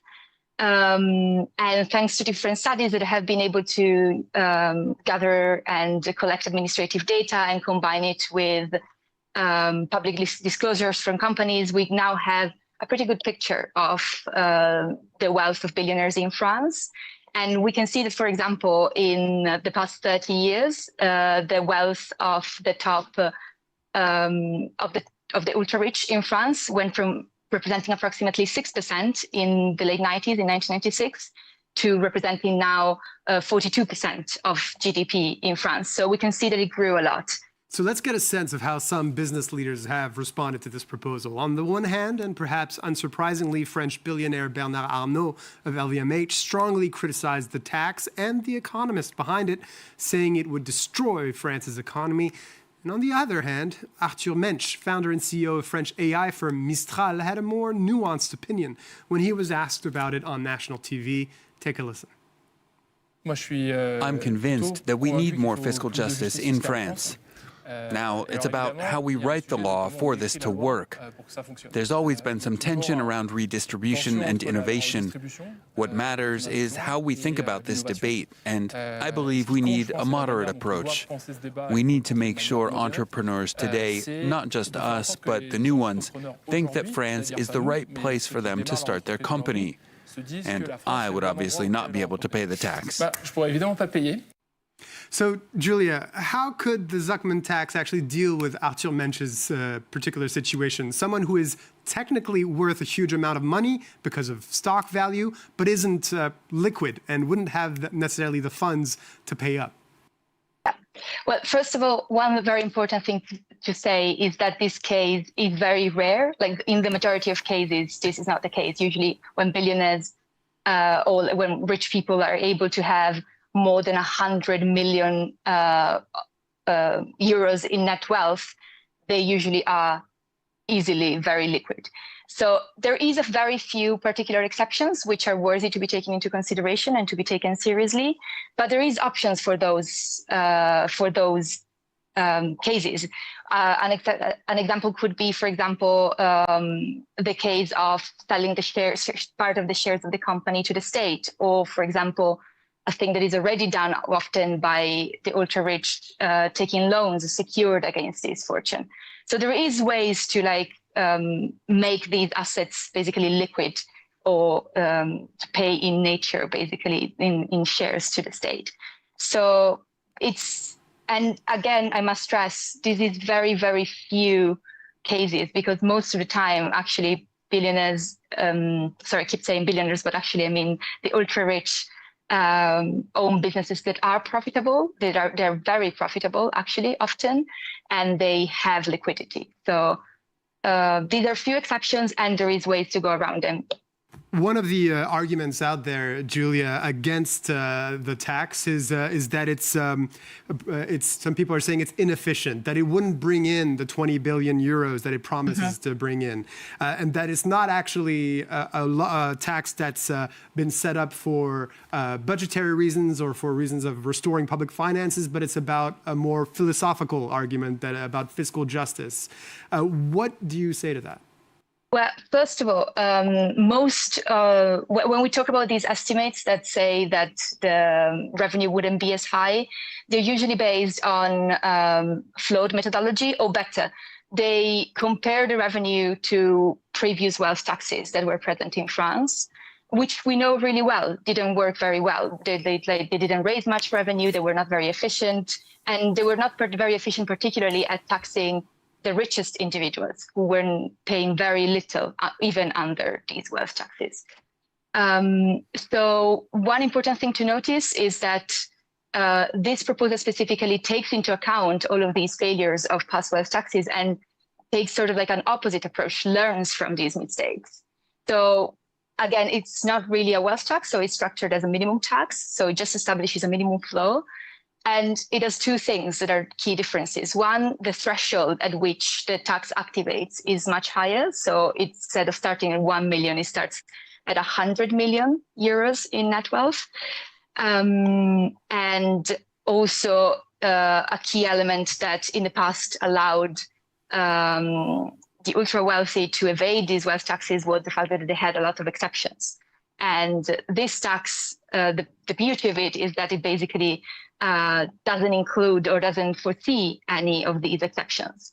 So one stumbling block in the implementation of such a tax is that if France is the first country to have it and other countries don't follow, the wealthy might vote with their feet and leave. The obvious solution to this is a global movement for a billionaire tax. So where are those efforts currently? Yeah, well, first of all, on tax exile, as I said before, I just want to make sure that we get the facts straight when we talk about it. Tax exile is a risk, but that doesn't mean that without a global movement, countries cannot go forward and implement things on their own. And actually, when we look at the evidence that we have on tax exile of the ultra wealthy, all of the evidence says that it exists as a phenomenon, but it's usually very small and it has very limited economic impact. That said, also, as I said before, the law does include an anti-exile clause that would keep people would keep people liable for the tax for a number of years.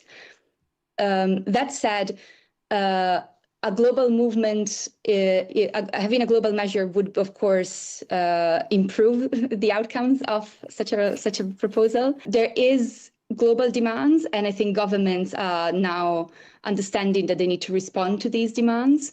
France is surely one of the countries where the debate is more advanced, but we can see the need for these measures rising across the world.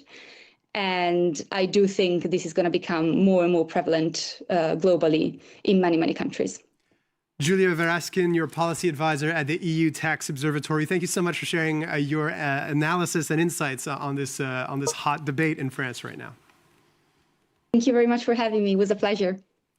Well, that's all for this week. Thank you for watching. As usual, feel free to watch all of our previous episodes on the France 24 app. You can also listen by subscribing to People and Profit on the podcast platform of your choice. Bye-bye for now and stay tuned.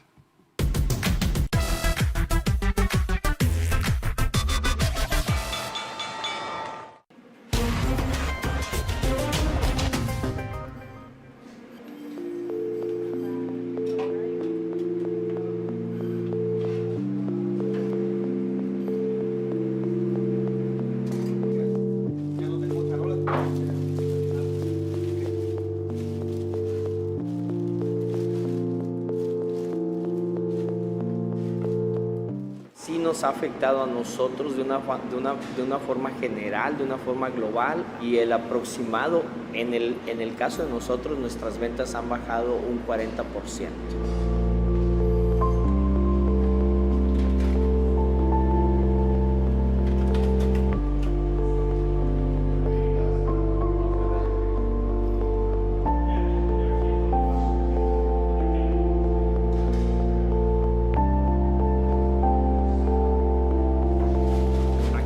Cerca hay un complejo de apartamentos en donde hace como un mes Migración, ICE estuvieron toda una semana haciendo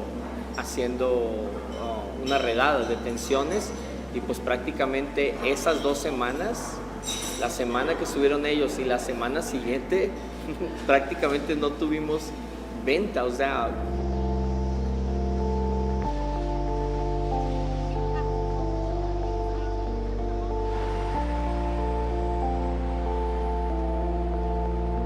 We asked restaurants all across the state, how are these immigration enforcement actions impacting your business?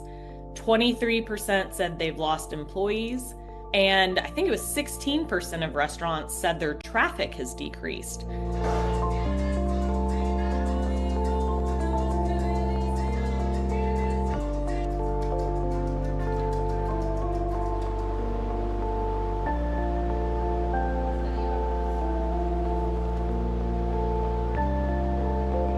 We don't have enough workers in restaurants and farms and ranches and meat packing plants, basically every single step of our food chain.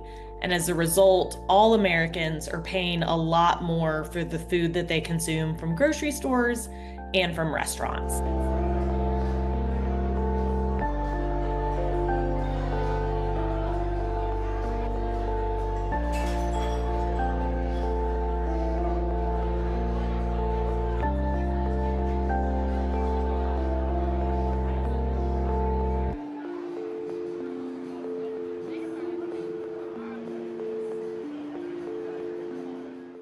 Trust is our most precious asset. Every day, around the world, France 24, RFI and Monte Carlo Doualiya join forces to bring you free, independent, verified, balanced information that fights manipulation, and in 21 languages. France Média Monde has been awarded the Journalism Trust Initiative Standard, which guarantees the professionalism and reliability of our international news media with a score of 100%. Trust is not automatic. It must be earned and cultivated. Thank you for your trust. Liberté, égalité, actualité.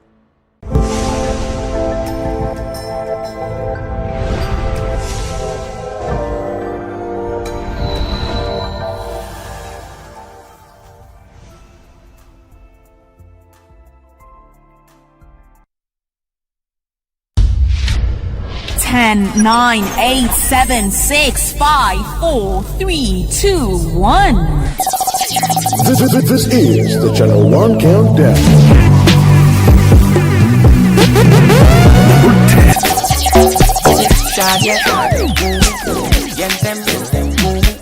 You go do them like juju. Kalika, kalika, kalika, kalika, kalika, kalika, kalika, mama, kalika, kalika, kalika, kalika, kalika, kalika, kalika, mama. Alhamdulillah. Number 9. You make me feel like nobody. Thank God I leave you far away. Everybody start to rap, pam, pam, pam, pam, pam, pam, pam, jam, jam, jam, jam, jam, jam, jam, jam, jam, say pam, pam, pam, pam, pam, pam, pam, pam, pam, poverty shame, rap, pam, pam, pam, pam, pam, pam, pam, jam, jam, jam, jam, jam, jam, jam, jam, jam, say pam, pam, pam, pam, pam, pam, pam, pam, pam, poverty shame. Number 8. See what we done. No be talk, we dey show working evidence they go till eternity. Till eternity.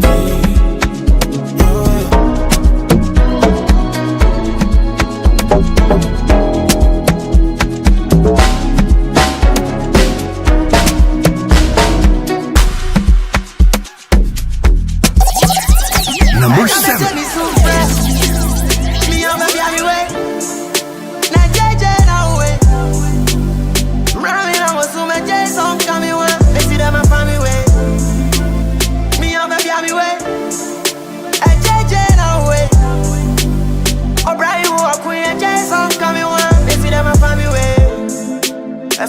Cloudy, I rap on I trippy, and from an I windy.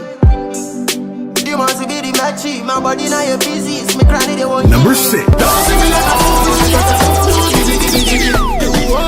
don't see me like a fool, because I don't do giddy giddy giddy giddy. Don't see me like a fool, because I don't do giddy giddy giddy giddy. Don't see me like a fool, because I don't do giddy giddy giddy giddy giddy.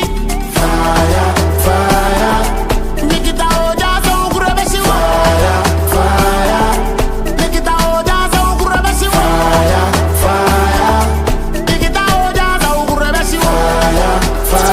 Number 5. No matter so many things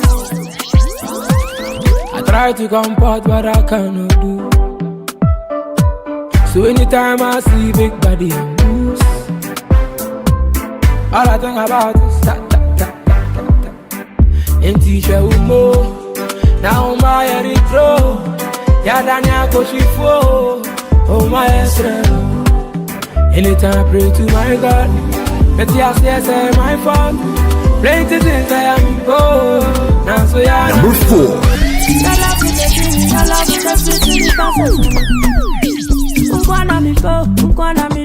And I cannot deny it. All of my love for you. I can never want you. I cannot deny it. All of my love for you. I can never want you. Crazy things where I go do for love. Number 3.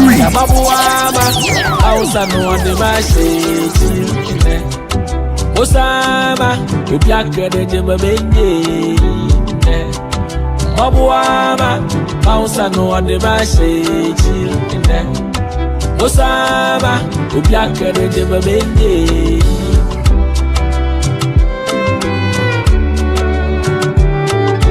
Number 2. One side. shoulder, shoulder, one side, one side, shoulder, shoulder, one side, shoulder, shoulder, one side, shoulder, shoulder. Chunima, chunima, chunima, chu, unima, unima, unima, ku, le, unima, lu, besa chuefo, unima, ku.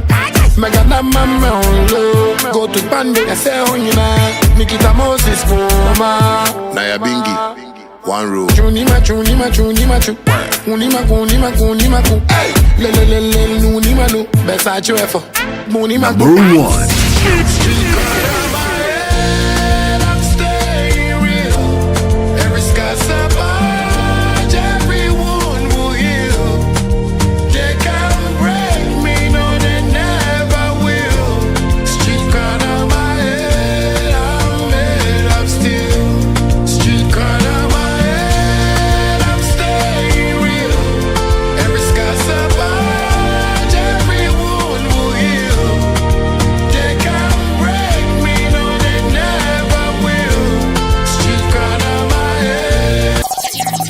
This is the Channel 1 Countdown.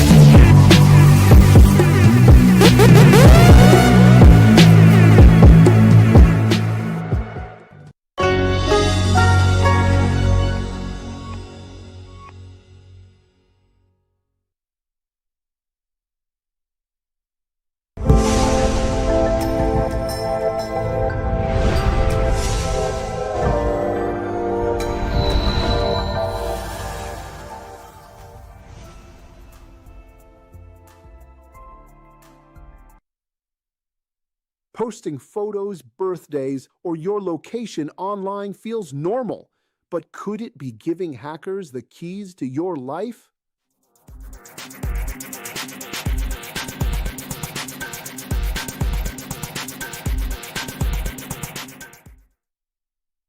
Welcome to A Safer You, your guide to safer digital living, brought to you by Digital Unbounded and Channel 1 TV. Today, we're diving into social media, the place where we share, connect, and sometimes overshare.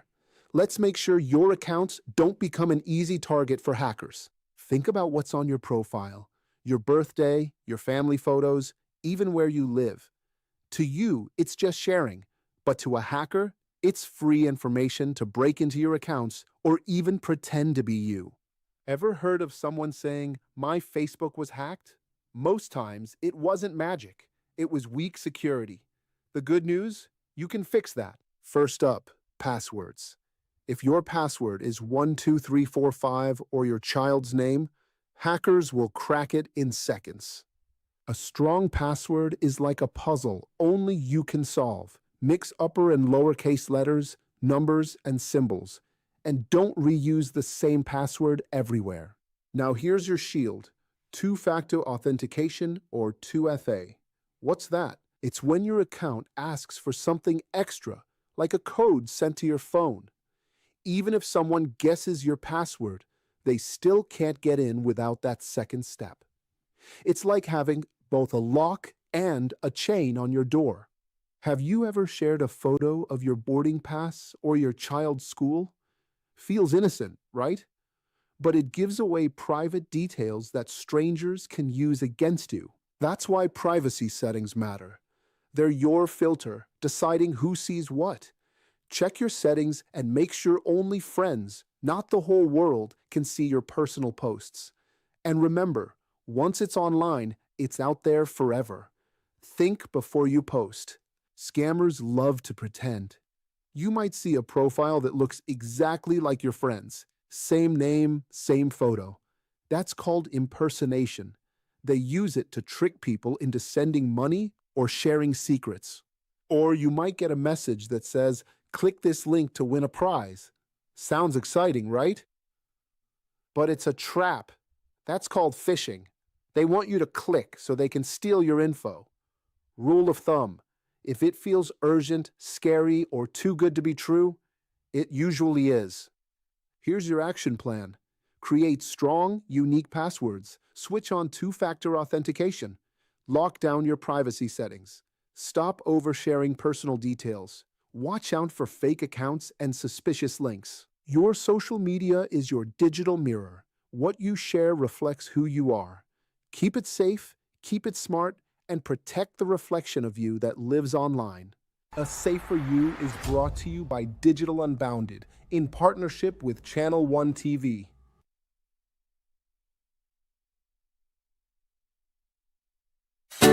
This October, Northern Ghana takes center stage. Get ready for the Northern Business Fair 2025, the ultimate one-stop shop for everything made in Ghana in the Savannah, Northern, Northeast, Upper East, and Upper West regions. From hand-woven smocks and intricate crafts to modern manufacturing, innovative packaging of made-in-Ghana products, and thriving homegrown businesses, it's a vibrant celebration of talent, innovation, and authenticity. Brought to you by Channel One TV and 97.3 CDFM, it's the biggest trade fair showcasing Kenyan SMEs, startups, research bodies, and indigenous brands making waves across the nation. It's happening on Saturday the 25th and Sunday the 26th of October 2025 at the Tamale Sports Stadium. The time is 9 a.m. to 6 p.m. daily. Want to exhibit? Call 0205-973-973 today and book your space. Don't just hear about it, see it, experience it, and live it. The Northern Business Fair,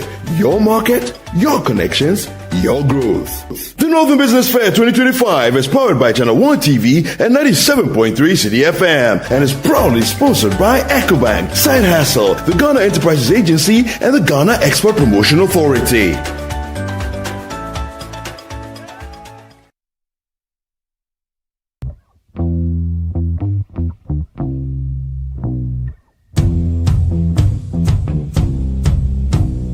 Habibi, my people, welcome to Dubai. My name is Sheikh Alkal bin Maktoum. Okay, so I am Caleb, right? Caleb Kuda is my name, and this is Beyond Borders on Channel One Television. We are in Dubai.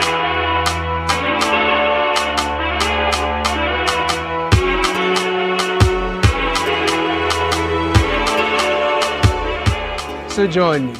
Let us explore the allure, the beauty, and the reality of life and living it in Dubai through the eyes and the experiences of our compatriots.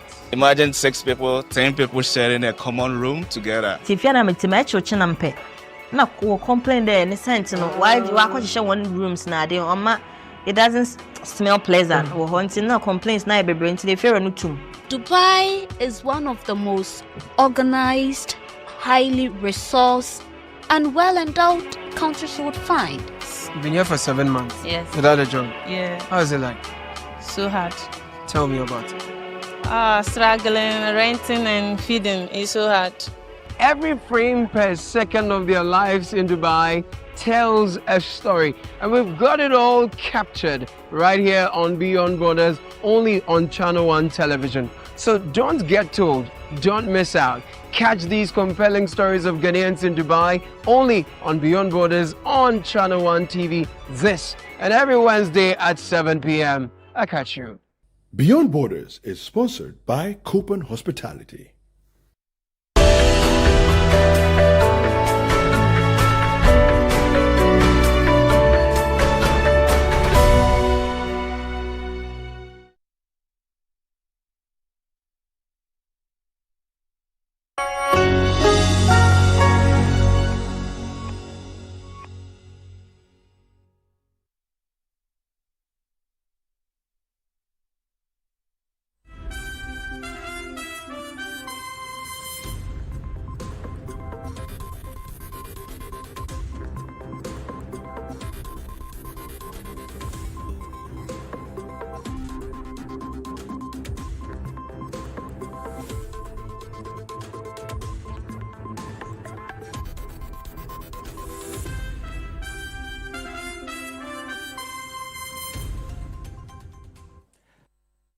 Hello and welcome to the Channel One newsroom from our studios at number 5 Owula Hansen Lane at Tesano. I'm Frema Edunyame. Coming up,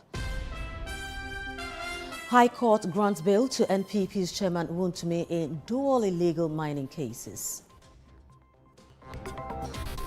Police CID rescues 110 foreign nationals from suspected killnet scam operation at Kuntunse in the Greater Accra region. Also coming up, cocoa farmers warn of industry collapse as illegal mining destroys farmlands. It's with government intervention.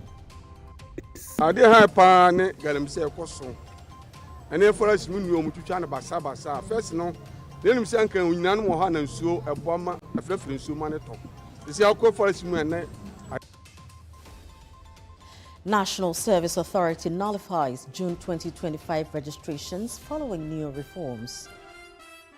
I am sorry to inform you that all registrants who registered in June 2025 will need to register again, as the previous registrations are now considered null and void. However, for all those who made payments in June, I assure you that your monies will be refunded to you. In Channel One Business.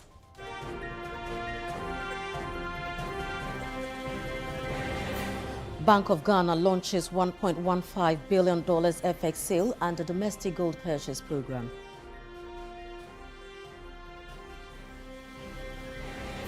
And in Channel One Sports. Black Stars wrap up final training ahead of crucial World Cup qualifier against Central African Republic.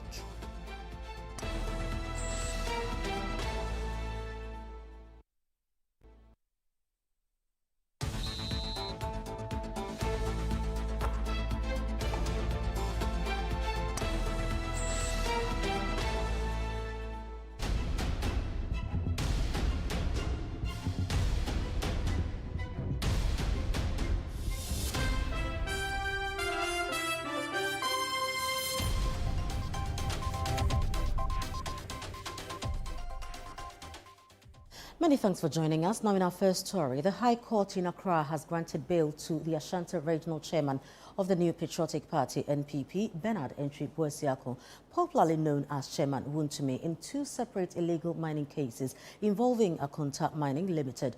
He faces charges of assigning mining rights without a license and engaging in mining without authorization. The first case presided over by Justice Audrey Kokuvite, Chairman Wontumi was granted bail in the sum of 50 million cedis with 3 sureties, 2 of whom must justify with landed property within the court's jurisdiction. He has been ordered to deposit all his passports placed on the immigration stop list and is required to report to investigators twice monthly on the first and third Mondays. The sureties are to provide their Ghana cards and digital addresses, while investigators must submit monthly compliance reports directly to the presiding judge. This case relates to alleged illegal mining activities at Samraboy in the Western region. Prosecutors claim that Chairman Wontumi facilitated unlicensed mining and unlawfully assigned mineral rights without the necessary ministerial approval. According to the charge sheet, a state security operation on April 26, 2025 led to the arrest of Michael Ayisi Jedu and 28 others engaged in mining under a Akonta mining concession. During interrogation, Jedu reportedly said he was authorized by one Henry Okum to oversee the mining on the land, which Okum claimed belonged to Chairman Wontumi. Investigators allege that Okum admitted to receiving permission directly from Chairman Wontumi to carry out the operations, despite the absence of ministerial approval as required by law.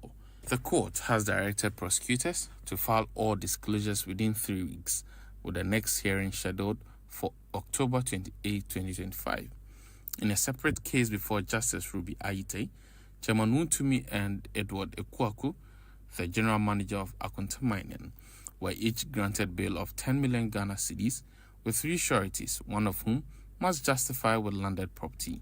They are also to surrender their travel documents to the court registrar and report to investigators every other week until further notice. The accused, alongside Akonta Mining Limited and other individuals, face multiple charges for allegedly conducting illegal mining operations within the Tanonimre Forest Reserve. The NPP's Ashanti Regional Chairman, Bernard Entry, also known as Chairman Wontumi, is facing 2 separate trials, all related to his Akonta mining. One with respect to illegal activities with the Samra Boy concession, and the other related to illegal activities in the Tano Nimri Forest Reserve. He has pleaded not guilty to all charges. In one case, he's been granted bail to the tune of 50 million Ghana cedis, and in another, a bail to the tune of 10 million Ghana cedis. Reporting for Channel 1 News, Hansen Ajiman.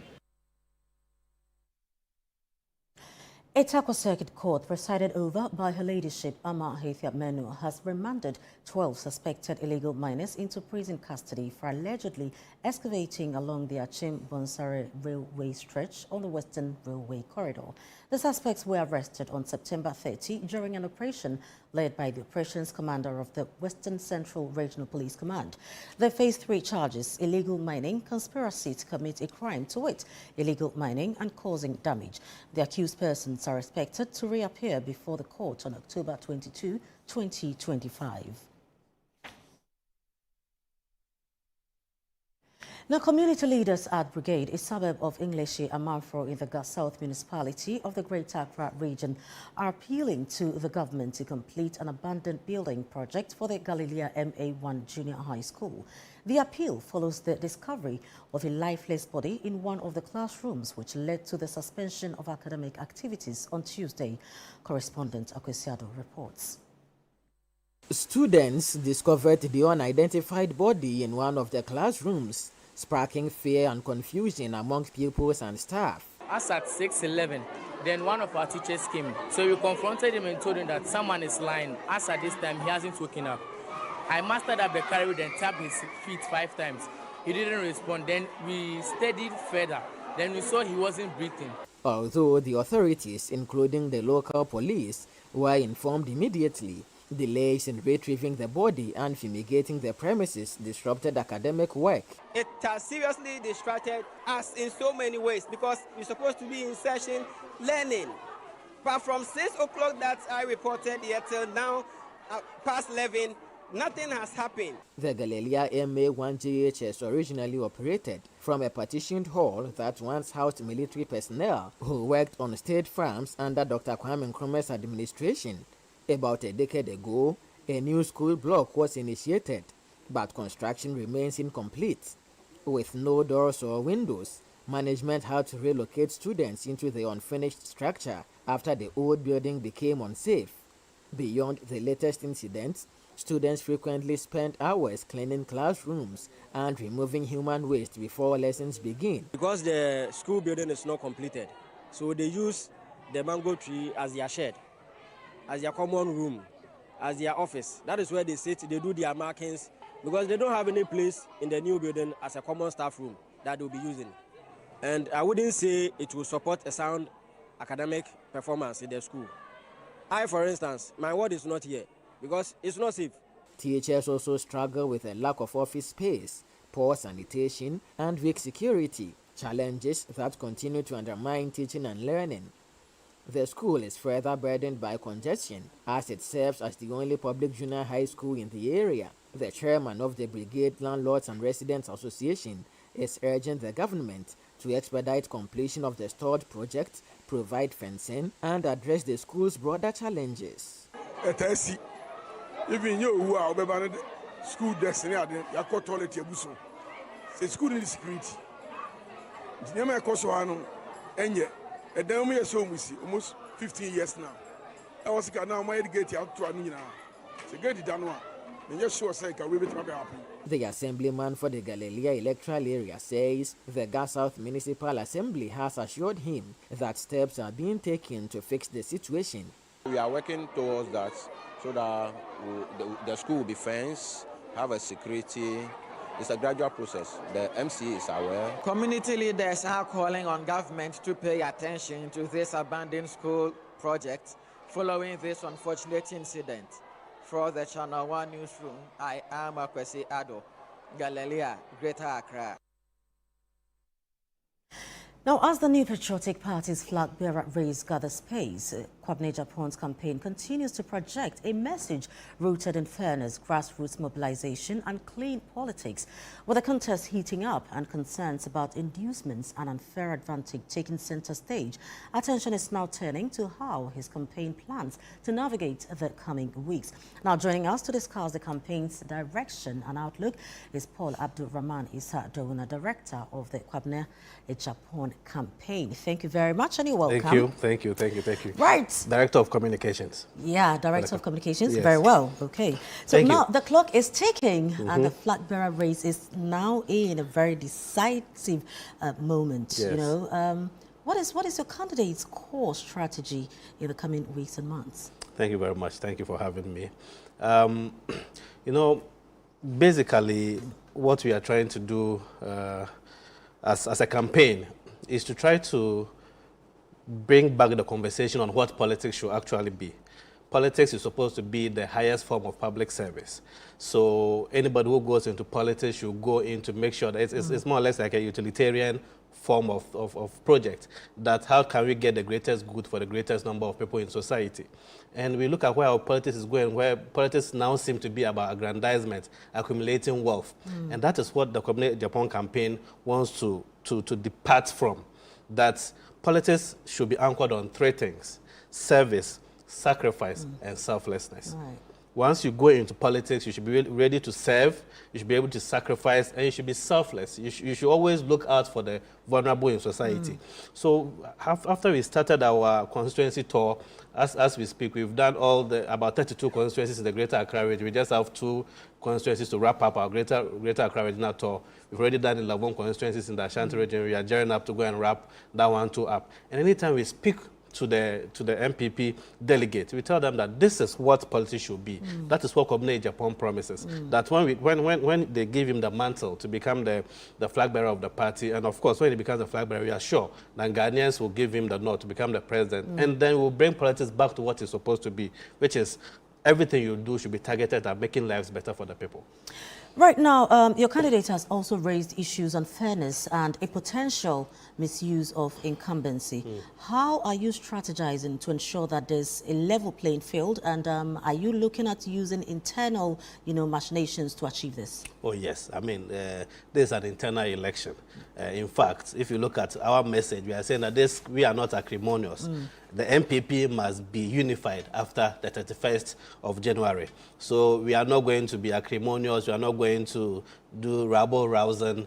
When we have a concern, we raise it with the party. Don't forget, Engineer Kwabena Agyapong was a former general secretary of the party, so he understands the party structure. He respects party structure. So when we have an issue, we pick it with the party. And then because we know what we are doing, we understand the MPP constitution, we're able to deal with it at that level. So yeah, whatever issues we have, we are dealing with it at that level. Right, so let me also find out from you the issue of inducements and moneycracy. You are contesting against people with high-level resources. So how are you? Well, yeah, right. So, how are you ensuring that you can match up, while staying true to your clean and principled politics? Yes. You see, that is one of the cancers that this campaign wants to uproot from the body politics in Ghana. The monetization of politics. So, if you look at, in fact, Engineer Kwabena Agyapong, after the loss we suffered in 2024, when he sat down and evaluated what has happened, he said, look, one of the reasons why this monetization issue is eating up the party, and it's not just the MPP, if you are to be honest, but let's deal with the MPPs on now, is that sometimes because just a few people are voting, then people are able to induce them. So that's why he made a proposal on the 17th of April to the party that, look, let's expand the voting populace. Include all former polling stations from 1992, at the time they were called wards. Include all of them. Include all former polling station executives. Include all former constituency executives, all former DCs, all former ministers, all former MPs. Expand the voting base so that you get about at least 2 million people voting. If you have 2 million people voting, and somebody wants to go and buy, as we say, 2 million televisions to come and share, the person should go and buy it so that we all see it. When you do that, it will reduce that level of inducement. Well, at the National Executive Council, he argued, they said they would not give that total expansion, but at least they agreed that former constituency executives should vote, former MPs should vote, former DC should vote. That has expanded it a little bit. So it is a way, and he has promised that if he's given the nod, he will ensure that all former executive, former party officials will vote, and eventually all card-bearing members of the NPP will vote. When you broaden it like that, then you can reduce the money crisis. But aside from that, as we stand now, what we are doing is we are just telling the NPP delegates that, look, don't look at money. Look at who can deliver the job. Look at who can give NPP power in 2028. Right. The NPP, as we say, needs rejuvenation. We need to change the way we do things. And Kwabena Agyapong is the one who can do that. So that is what we should look at. It's power we want. Look at the person who can bring the party together and make sure that we get that power. So that message, I think, is sinking very well with the delegates. Anytime we meet them and we speak with them, they are very excited about his message, and I think we are good to go. Now, you know, early polls that we have seen have put the likes of Dr. Bawumia and other candidates ahead of Engineer Kwabena Agyapong. What is your strategy? Do you think that he's, in this to win, realistically? And moving around, do you see some regions, constituencies, other blocks where you think that in these areas he will make serious gains? Oh yes, very much so. You know, the last time I was telling your other colleague that I know that those of us who are part of this campaign, for want of a better expression, are not part because we don't have anything to do. Okay. It's because we've seen that Kwabena Agyapong is the most viable candidate. If you look at the people even leading the advisory board, the likes of former Foreign Affairs Minister Kwesi Osei-Agye, we have Honorable Benny Darkong, former MP for Etiwa, Honorable Yabarima, Honorable Ransford Agyapong, Honorable Ofosu Asamoah. These are stalwarts of the party. Okay, and we believe that is the one who provides the best choice for the MPP. So yes, we are in this to win. We have our own strategy, and with regard to the poll, you know, you are a brilliant journalist, and you know that if polls were what determines president, but Donald Trump wouldn't have won 2016. He wouldn't have won 2024. I mean, what Alan Lichtman, who is claimed to be the Nostradamus of polls with his 7 keys, said he has looked at 7 keys. Kamala Harris is going to win, and what happened? Donald Trump won. We are people of intellectuals. We understand polling, but you know. You see, if you do your research, when it comes to research, and we have dependable and independent and dependent variables. Well, I also have what we call the unseen variables. You see, if one of our opponents goes to a constituency, and the moment he leaves there, a pollster calls them and talks to them, there's a high likelihood that they will say, oh, we'll vote because his message is the freshest. Maybe our campaign has not yet gone there. Do you get it? Yeah. So our argument is that by the 31st of January, by which time we would have crisscrossed the whole country and would have met all the delegates. By that time, when you poll, you will see that everybody will be saying Engineer Kwabena. Because when you put your ears on it, everybody is saying he has the best message. He has the best message. That let's bring MPP back to its roots. That let's make politics people-centered. Do you get it? So we are very certain that we are going to win. The polls, yes, we look at what they are saying, but we don't run our campaign based on what a poll is saying, because there are so many elements that end up producing the results that polls produce. But you know, with regard to connecting to the grassroots and all, most of the aspirants are saying the same thing, that the party needs to be rebuilt. They are talking about unity in the party and all. How special is yours, and how are you couching it, you know, to make it sound very appealing to the delegates? Yeah, so you look at it from who has done it before.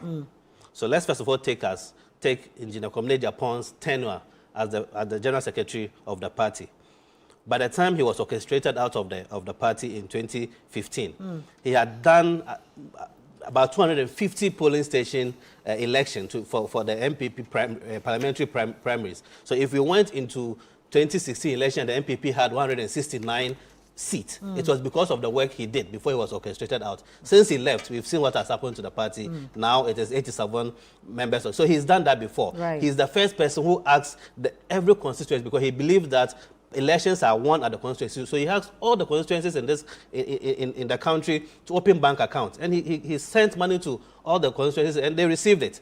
So he has demonstrated he understands how to build the party. He understands the party structure. He has demonstrated that. If you look at, and the next point is that, you know, whether we like it or not, the last 4 years was difficult for Ghanaians due to external factors, the debt exchange, COVID, the rush. They were all, and of course, people blame the government, and rightfully so. Which you've taken responsibility for. Yes.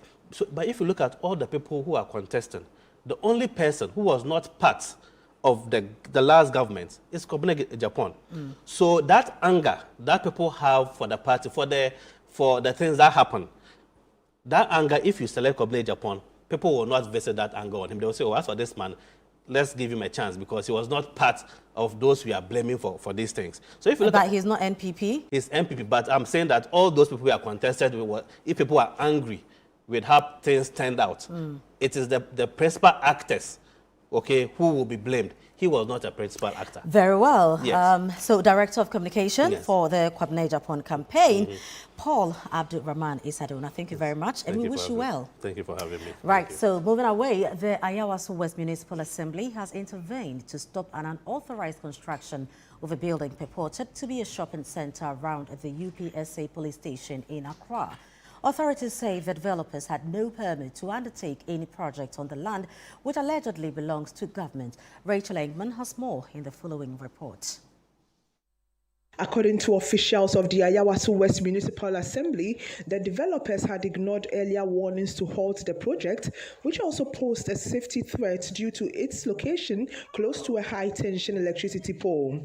A special operation led by Municipal Chief Executive Dr. Michael Mensah and supported by armed police officers resulted in the seizure of construction materials, including several bags of cement and a concrete mixer. I can speak on authority that this foundation does not have building permit.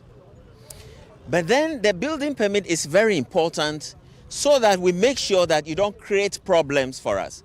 We make sure that when there is fire, we'll be able to take care of the fire. And when there is issue with sanitation, we will be able to address all that. But this building has no permit.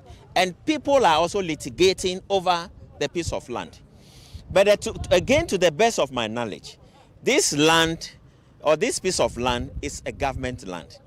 And the land is earmarked for the zonal council office. This is to the best of my knowledge. The MCE cautioned that anyone without a building permit will be prosecuted in accordance with the law. I want to appeal to everybody once again, within the municipal assembly to come and regularize their permit because we are going to arrange them before the courts.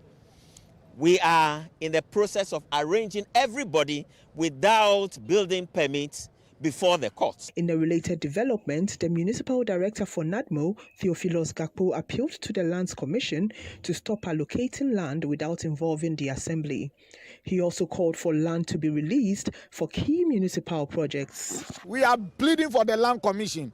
Ayawaso West, the municipal assembly need a land to build our own. We are in a renting apartment. We are pleading for the Land Commission.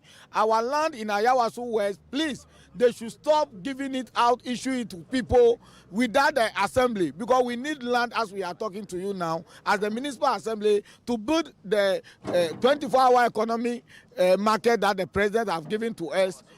We need those things, the land, the schools, and all the development the government wants to do. We need the land, and our land in Ayawaso West is just grabbing by people that we don't know. Following the halt of this unauthorized project near a high-tension pole close to the UPSA police station, the Ayawaso West Municipal Assembly has called on individuals to seek building permits before embarking on projects, or else have themselves to be blamed. Reporting for Channel 1 News, I am Rachel Engman. Motorists have been left flooded following Tuesday's October 7 downpour. The downpour, which began after 2 p.m., caused flooding in several low-lying areas, including Malam, Baria, Kanishi Circle, and Adabraka, among others. Channel 1 News' Fauzu Masaudu is live at one of the affected areas. Thank you very much, Fauzu, and tell us exactly where you are and describe the situation there to us. Right. Thank you very much, Prima. I'm at Achimota, precisely the Achimota Old Station. And like many of these drivers who are stuck in a traffic that is rather moving at a snail's pace, the plan was actually to make a stop at Ofanko, on the Ofanko and Sawam stretch. But due to the traffic, we were compelled to make a stop here to indeed, gauge the mood and assess the situation. so far as movement of vehicles are concerned. And usually there is a little bit of traffic on this stretch, but it's more serious now due to the downpour. For the cars that are moving from Circle, Accra Central, Alajo, and what have you, they are to my left. And then on this stretch, which seems to be moving relatively well, is to my right. They are moving from Achimota proper, Ofanko, Amasaman, and what have you. But on this stretch, we see that the drivers are moving at a snail's pace, and like I stated, and it is due to the downpour that has caused some form of gridlock ahead. So I want to get a bit closer to possibly speak to some of them. Boss, good evening. Yeah, Patrol, live on Channel 1 TV. So, yeah, Patrol, traffic situation. Oh, it's too much. Oh. The traffic is too much. So when they feed you overhead, I go help. You go help. Where are you coming from and where are you headed? I've come from Odona. From Odona. How long has it taken you to get here? 1 hour. 1 hour from Odona to this place at Chimota. Wow. That should be very frustrating. Yeah. But usually, how many minutes does it take you? Oh, I don't know. They are going to Asalaja.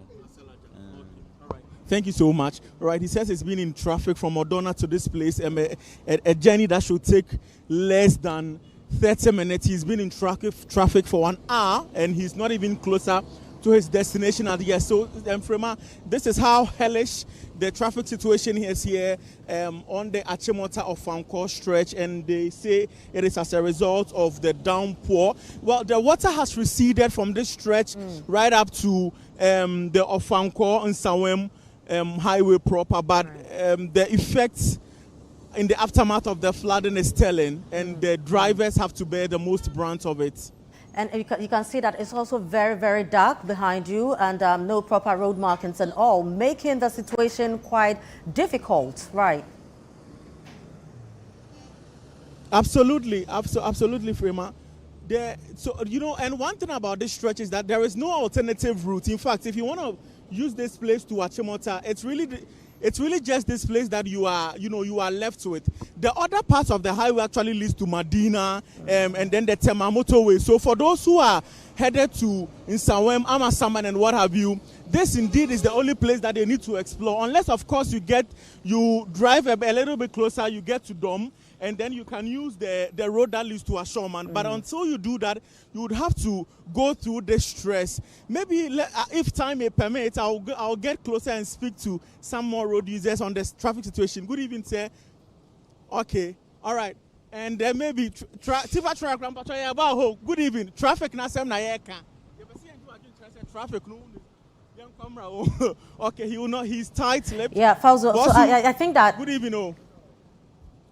Traffic situation, how has it been for you getting here? Today has been very tough for us. I'm coming from, what do you call this? Amasaman.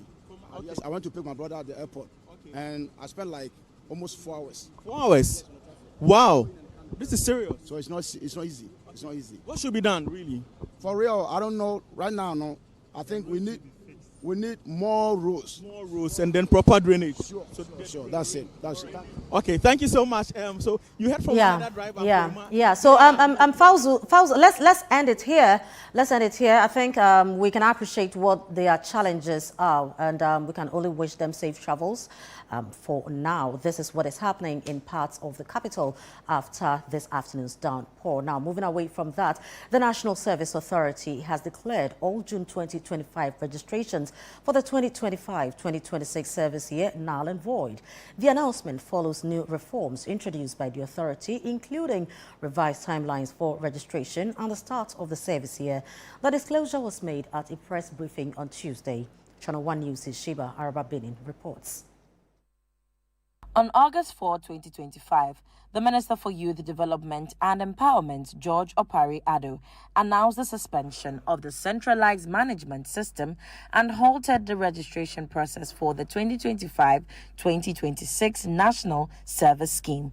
The move was in line with the directive from President Mahama to conduct an audit following revelations of large-scale financial fraud, popularly known as the Ghost Name Scandal. The online registration starts from tomorrow, Wednesday, 8th October 2025, and ends on Wednesday, 15th October 2025. That all prospective national service personnel are now required to log on to our new website, www.gnsa.gov.gh. The official starting date of service is Monday, 3rd November 2025. The Director General of the authority, Ruth Delacedo, confirmed that all June registrations have been invalidated. I am sorry to inform you that all registrants who registered in June 2025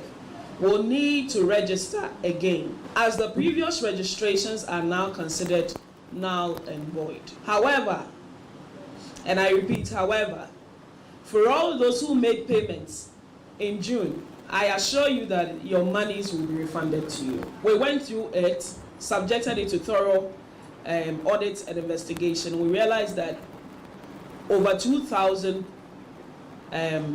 registrants didn't have accurate information.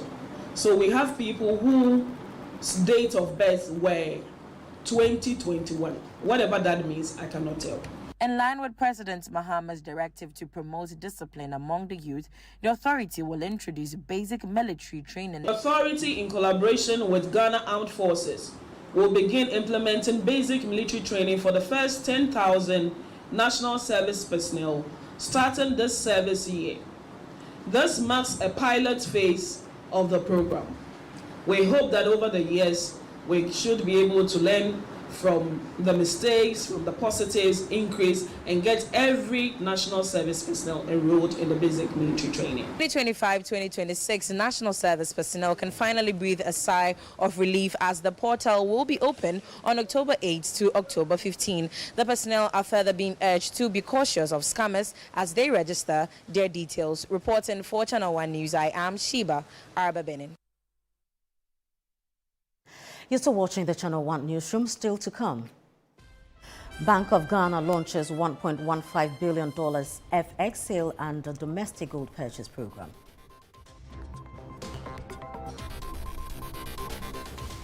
We'll be right back. Do stay.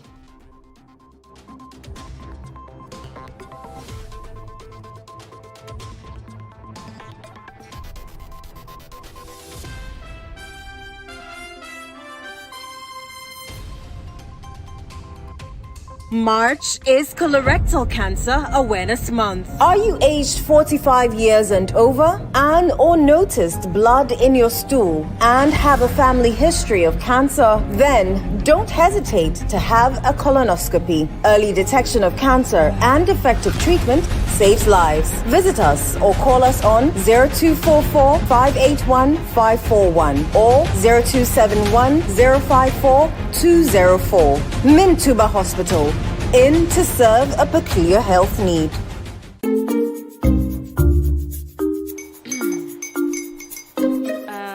Kwame and his uncle are almost here. Wait a minute. This one too, your friend Kwame. Wait, Kwame.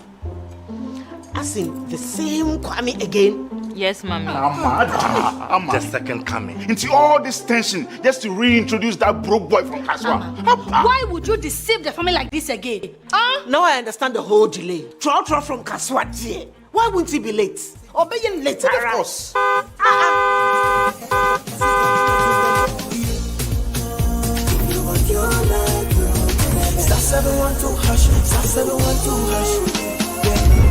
Go give you the luckiest. Go be from Georgia, be luckiest. From not the block, she be luckiest. Yeah, you go be luckiest. No matter why you're lucky. Everybody go be that luckiest. That's Kwame! boom. If you put it toye, so coming of the son of man. Is that his car? Dial star 712 hash. Choose your ticket. Enter your lucky number. Follow the prompts and let destiny handle the rest. This promotion is regulated by the NLA on the Caritas platform. This is a people's game. They will be bubbling about this one for weeks and months to come.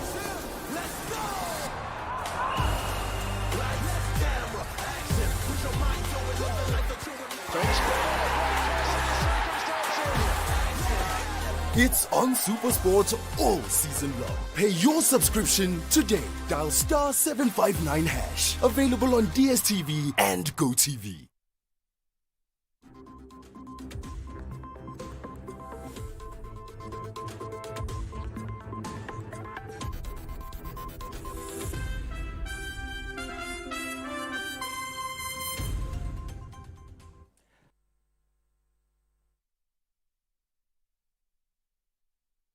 You're welcome back. Up next is Channel 1 Business with Netele Nete Ajaho.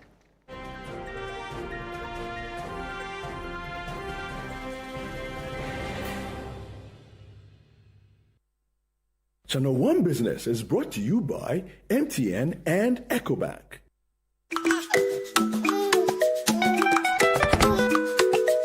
How may I help you today? We'd like to open a bank account.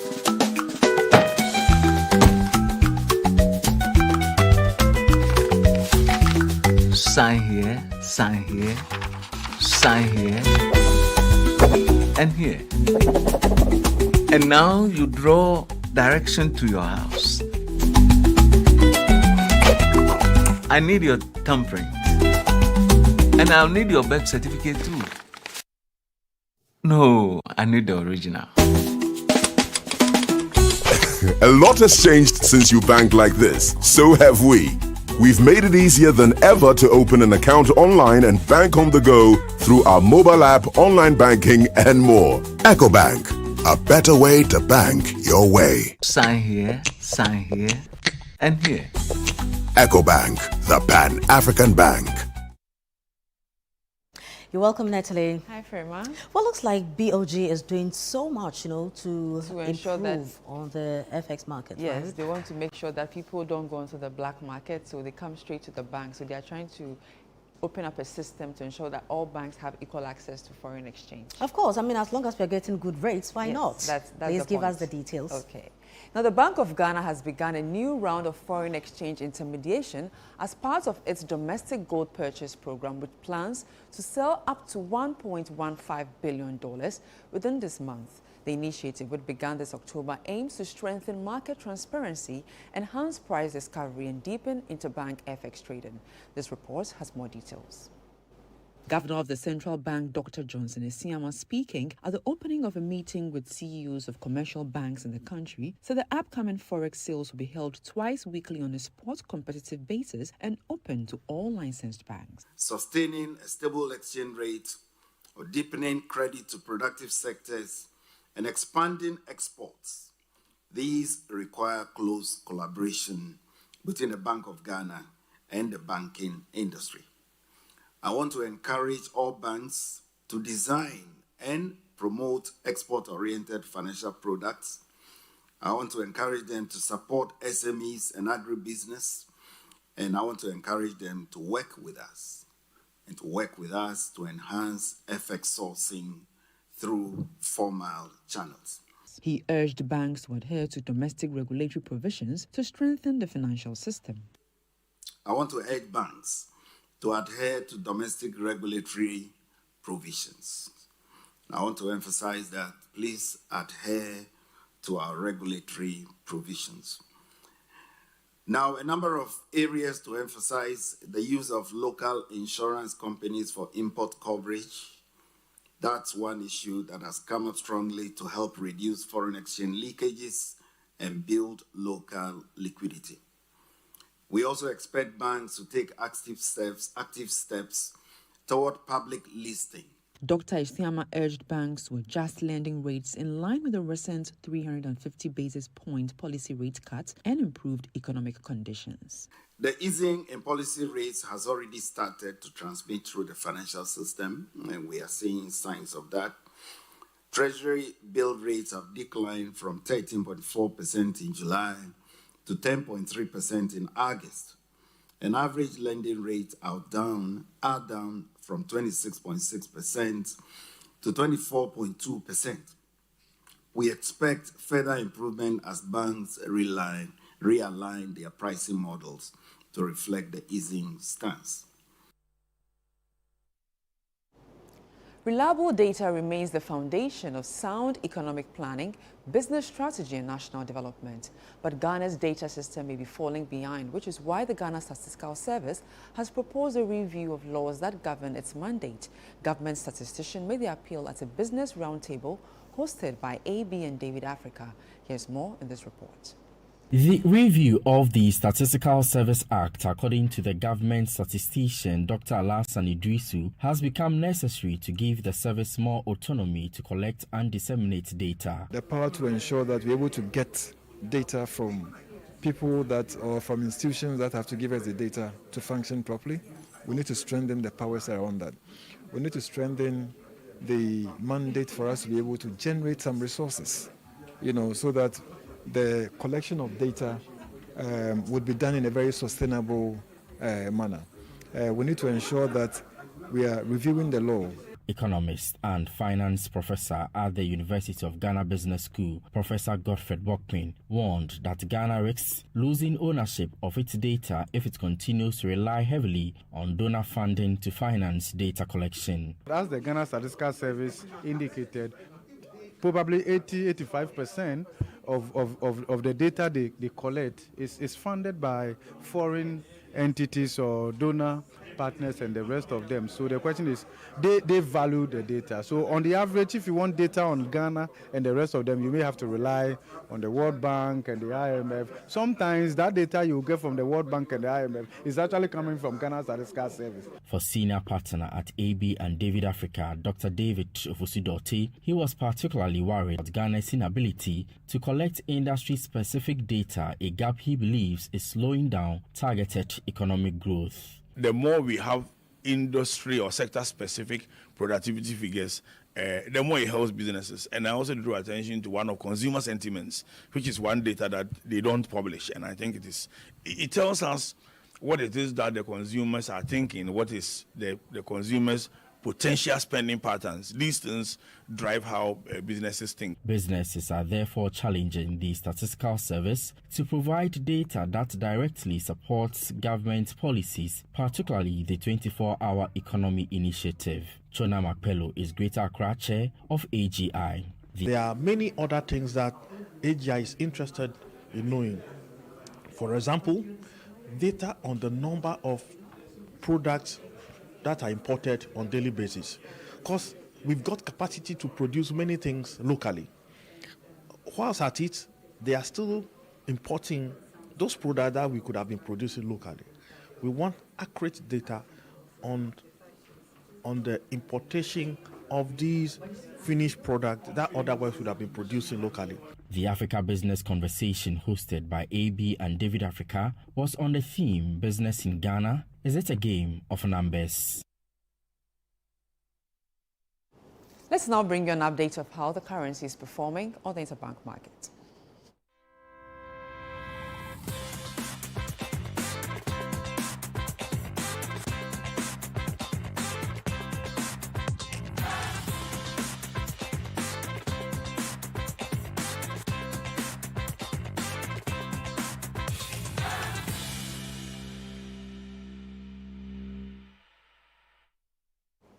And that's all for Channel One Business. I am Netili Ajao. Back to you, Frema. Thank you very much, Netili. Right now to some other stories. The Anti-Human Trafficking Unit of the Criminal Investigations Department, CID, has rescued 110 victims of a suspected killnet scam operations at Kuntunsi Satellite in the Greater Accra region. The victims, comprising Cameroonian and Ivorian nationals, were reportedly lured into the country with promises of lucrative employment opportunities.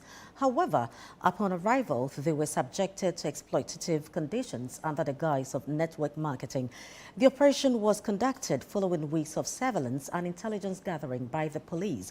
According to police sources, initial findings suggest that the suspect used Killnet, a controversial online business platform, as a cover to recruit and exploit unsuspecting individuals from other West African countries. The CID has assured the public of its commitment to intensifying the fight against human trafficking and transactional scam operations, urging citizens to be cautious of fraudulent job offers, especially those requiring upfront payment or recruitment through unverified agents.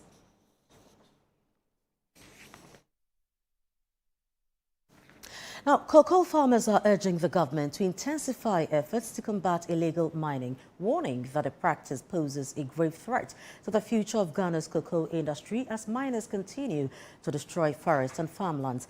While commending the government for the recent increase in cocoa prices, the farmers are calling for urgent measures to protect their livelihoods. Channel One News' Middle Belt Bureau Chief Hafiz Tijani reports.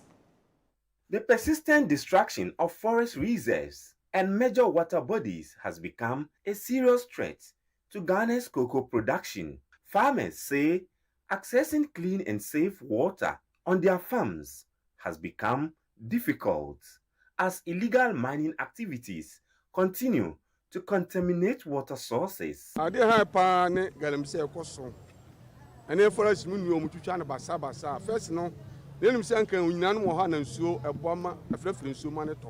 This is forest man. I am for Jim said that you need that. If it's all quite you mun yank to anyone, a check as you are, I am quite and you're quite you. I am for the Isra buying Southwest no more send no more. During an engagement with officials from the Ghana Cocoa Board, members of the Cocoa, Coffee and Share Nut Farmers Association praised the government for the new cocoa price, but appealed for stronger action to address challenges facing the sector. And to move any other I share a bunch of fertilizer, Obasan, I share free. I also I share be done to a can amount. I had I saw the spray machine, Sabre, your coffee break. Hook up to offer says a high machine. The being probably a drone red and Pakra Manama, Tamil says experiment to be muscle. The mums are bound to me and also be Chamaquadia. There is a manager. In response, the Ghana Cocoa Board indicated that it has set up dedicated desks working with security agencies to tackle illegal mining and safeguard the welfare of farmers. We have a department called the Special Services Department. They are kind of the investigative and enforcement body of Cocoa Board. So when it comes to the issues of illegal mining and coal, we report to them for them to follow up. We also have the tree protection unit under the office of the chief executive, which also receives issues or complaints about illegal activities. They also follow up, bring their reports, and then we also submit to the necessary security agencies for them to do what? For them to follow up. Cocoa Board further outlined ongoing initiatives aimed at boosting cocoa production and strengthening the industry. Before leaving Accra, we've made provision for over 2 million liters of what agrochemicals to be supplied nationwide to our cocoa farmers. And I am also reliably informed, which I know from Kodapet, that we've supplied fertilizer. We have both the granular as well as the foliar. And then you rightly heard some of the cocoa farmers did say that most of these fertilizers have come to Ashanti region. As government promises a renewed fight against illegal mining, protecting the cocoa sector remains a top priority for farmers. Health authorities in the Ashanti region are expressing deep concern over the increasing number of breast cancer cases being detected at advanced stages across Ghana. At the launch of Breast Cancer Awareness Month in Kumasi, the Ashanti Regional Health Director, Dr. Fred Adomako-Boateng, urged the public to prioritize regular medical checkups to help reduce fatalities. He also called on the media to intensify education on the dangers of late-stage diagnosis. Channel One News' Ashanti Regional Correspondent Fatih Aminu Ibrahim has more. Data from the Ashanti Regional Health Directorate shows that More than 80% of breast cancer cases in Ghana are diagnosed at advanced stages, drastically reducing patients' chances of survival. In the Ashanti region alone, 5,024 new breast cancer cases were recorded in 2022, with 2,369 deaths linked to delayed diagnosis and treatment. Health officials warn that once the disease progresses, treatment options become limited. They are therefore stressing the urgent need for intensified public education to encourage early detection. Speaking at the launch of the Pink October campaign in Kumasi, the Ashanti Regional Health Director, Dr. Fred Adomako-Boateng, reiterated the importance of regular health screenings to ensure early diagnosis and better treatment outcomes. In Ashanti region and across parts of the country, too many women are diagnosed late, when treatment options are limited and survival uncertain.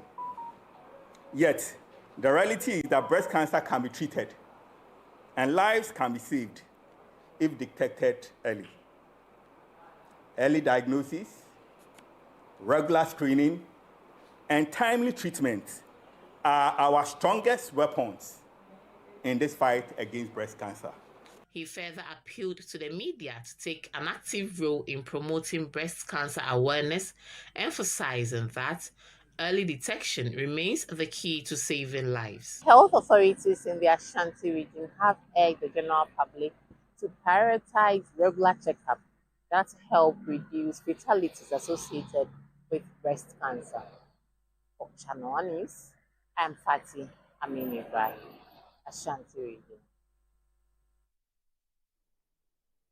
You're still live on the Channel One newsroom. We take a breather here. When we return, Black Stars wrap up final training ahead of crucial World Cup qualifier against Central African Republic.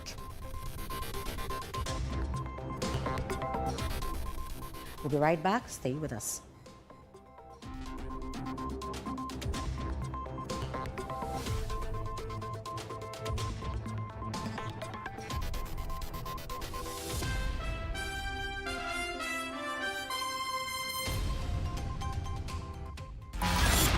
Love the Premier League? Your DSTV premium subscription could get you there in real life, Charlie.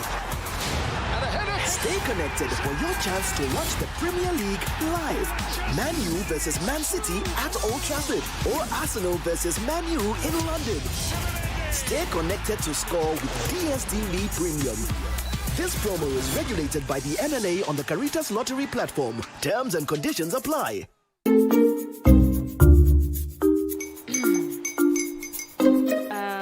Kwame and his uncle are almost here. Wait a minute. This one too, your friend Kwame. Wait, Kwame? As in the same Kwame again? Yes, Mommy. I'm the second coming. Into all this tension just to reintroduce that broke boy from Kaswa. Why would you deceive the family like this again? Now I understand the whole delay. Troll from Kaswa.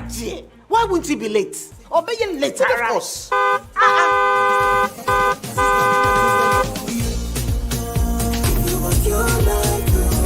Star 712 hash, star 712 hash.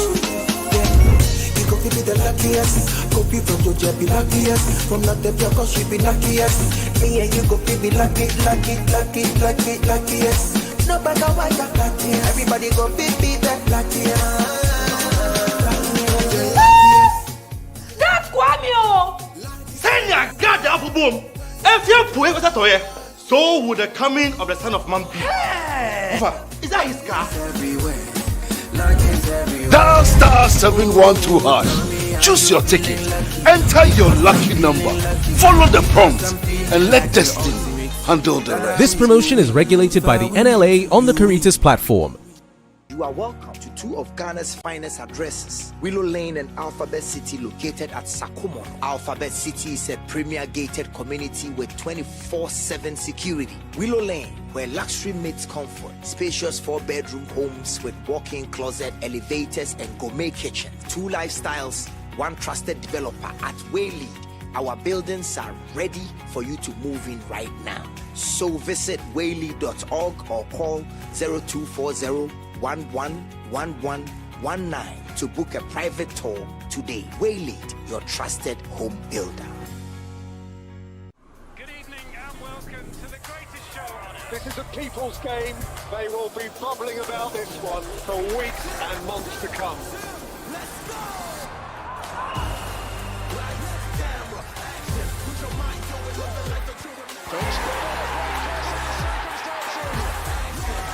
It's on SuperSport all season long. Pay your subscription today. Dial *759#. Available on DSTV and GoTV.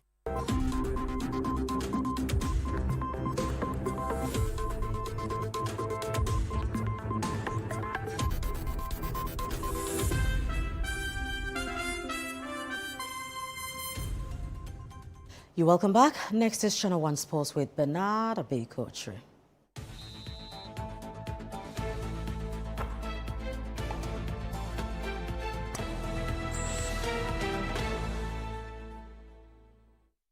Hi, Bernard. Hi, friends. How you doing? I'm a miracle. How are you too? I'm well, thank you. Oh, that's great. I read that Nigeria is not going to the World Cup. Am I correct? Or? Well, they are seeking to have South Africa deducted some points because of, fielding of a player who was not qualified to play. Until then. Yeah, but the politics is going on. But we'll have to wait to see what the altar. There is the South African, sports minister, if it's in our country, has apologized if somebody didn't do his job or what have you. Right. All of but that. with our preparations and we going to face CAR. Yeah, Central African Republic. What does that mean? A win or a lose, what does that mean to us? We don't have to lose. Oh my God. We have to win. If we lose, we put ourselves on that tenterhook again. Then we have to focus on Sunday, against Comoros to see the permutation. Look, we are in a safe zone. We have to win, and then we can relax. No maths. You love mathematics? All I know is we have to win. That's all. Let's get into it. Thank you. Well, Ghana's Black Stars held their final training session at the Stade d'Honneur de Macnez ahead of the crucial qualifier with the Central African Republic on Wednesday at 4 p.m. Head coach Otuado had a full squad available for the training for the penultimate qualifier, with Ghana well positioned to secure a spot at the 2026 FIFA World Cup in the United States of America, Canada, and Mexico. The Black Stars are chasing a fifth World Cup appearance and currently sits on top of Group I with 19 points with 2 matches remaining in the qualifier. Ghana's final Group I game will be against Comoros on March Day 10 at the Accra Sports Stadium, a fixture that could prove insignificant if the Black Stars defeat the Central African Republic and Madagascar fail to win against Comoros later tomorrow. On preparations for Sunday's encounter, Sports Minister Kofi Idi Adams stated that adequate measures have been put in place to manage the crowd and ensure effective control of spectators at the Accra Sports Stadium.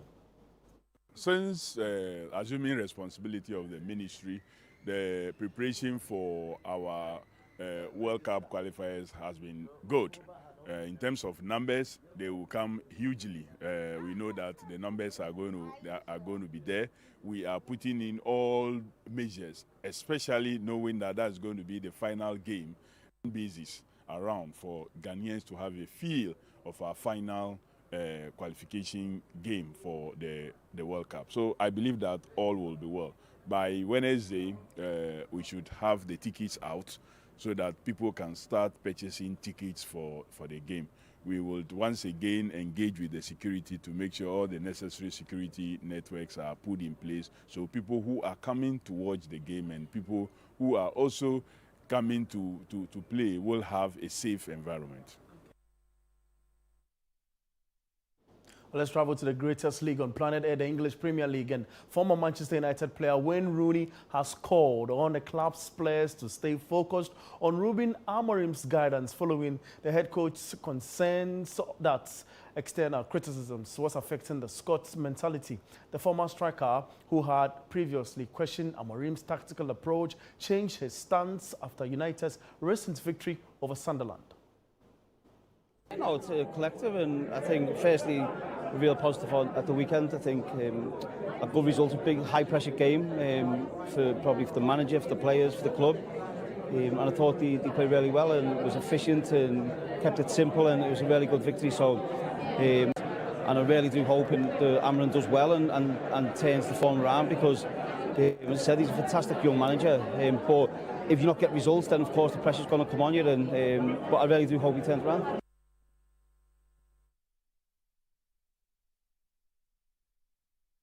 That's the very latest from the world.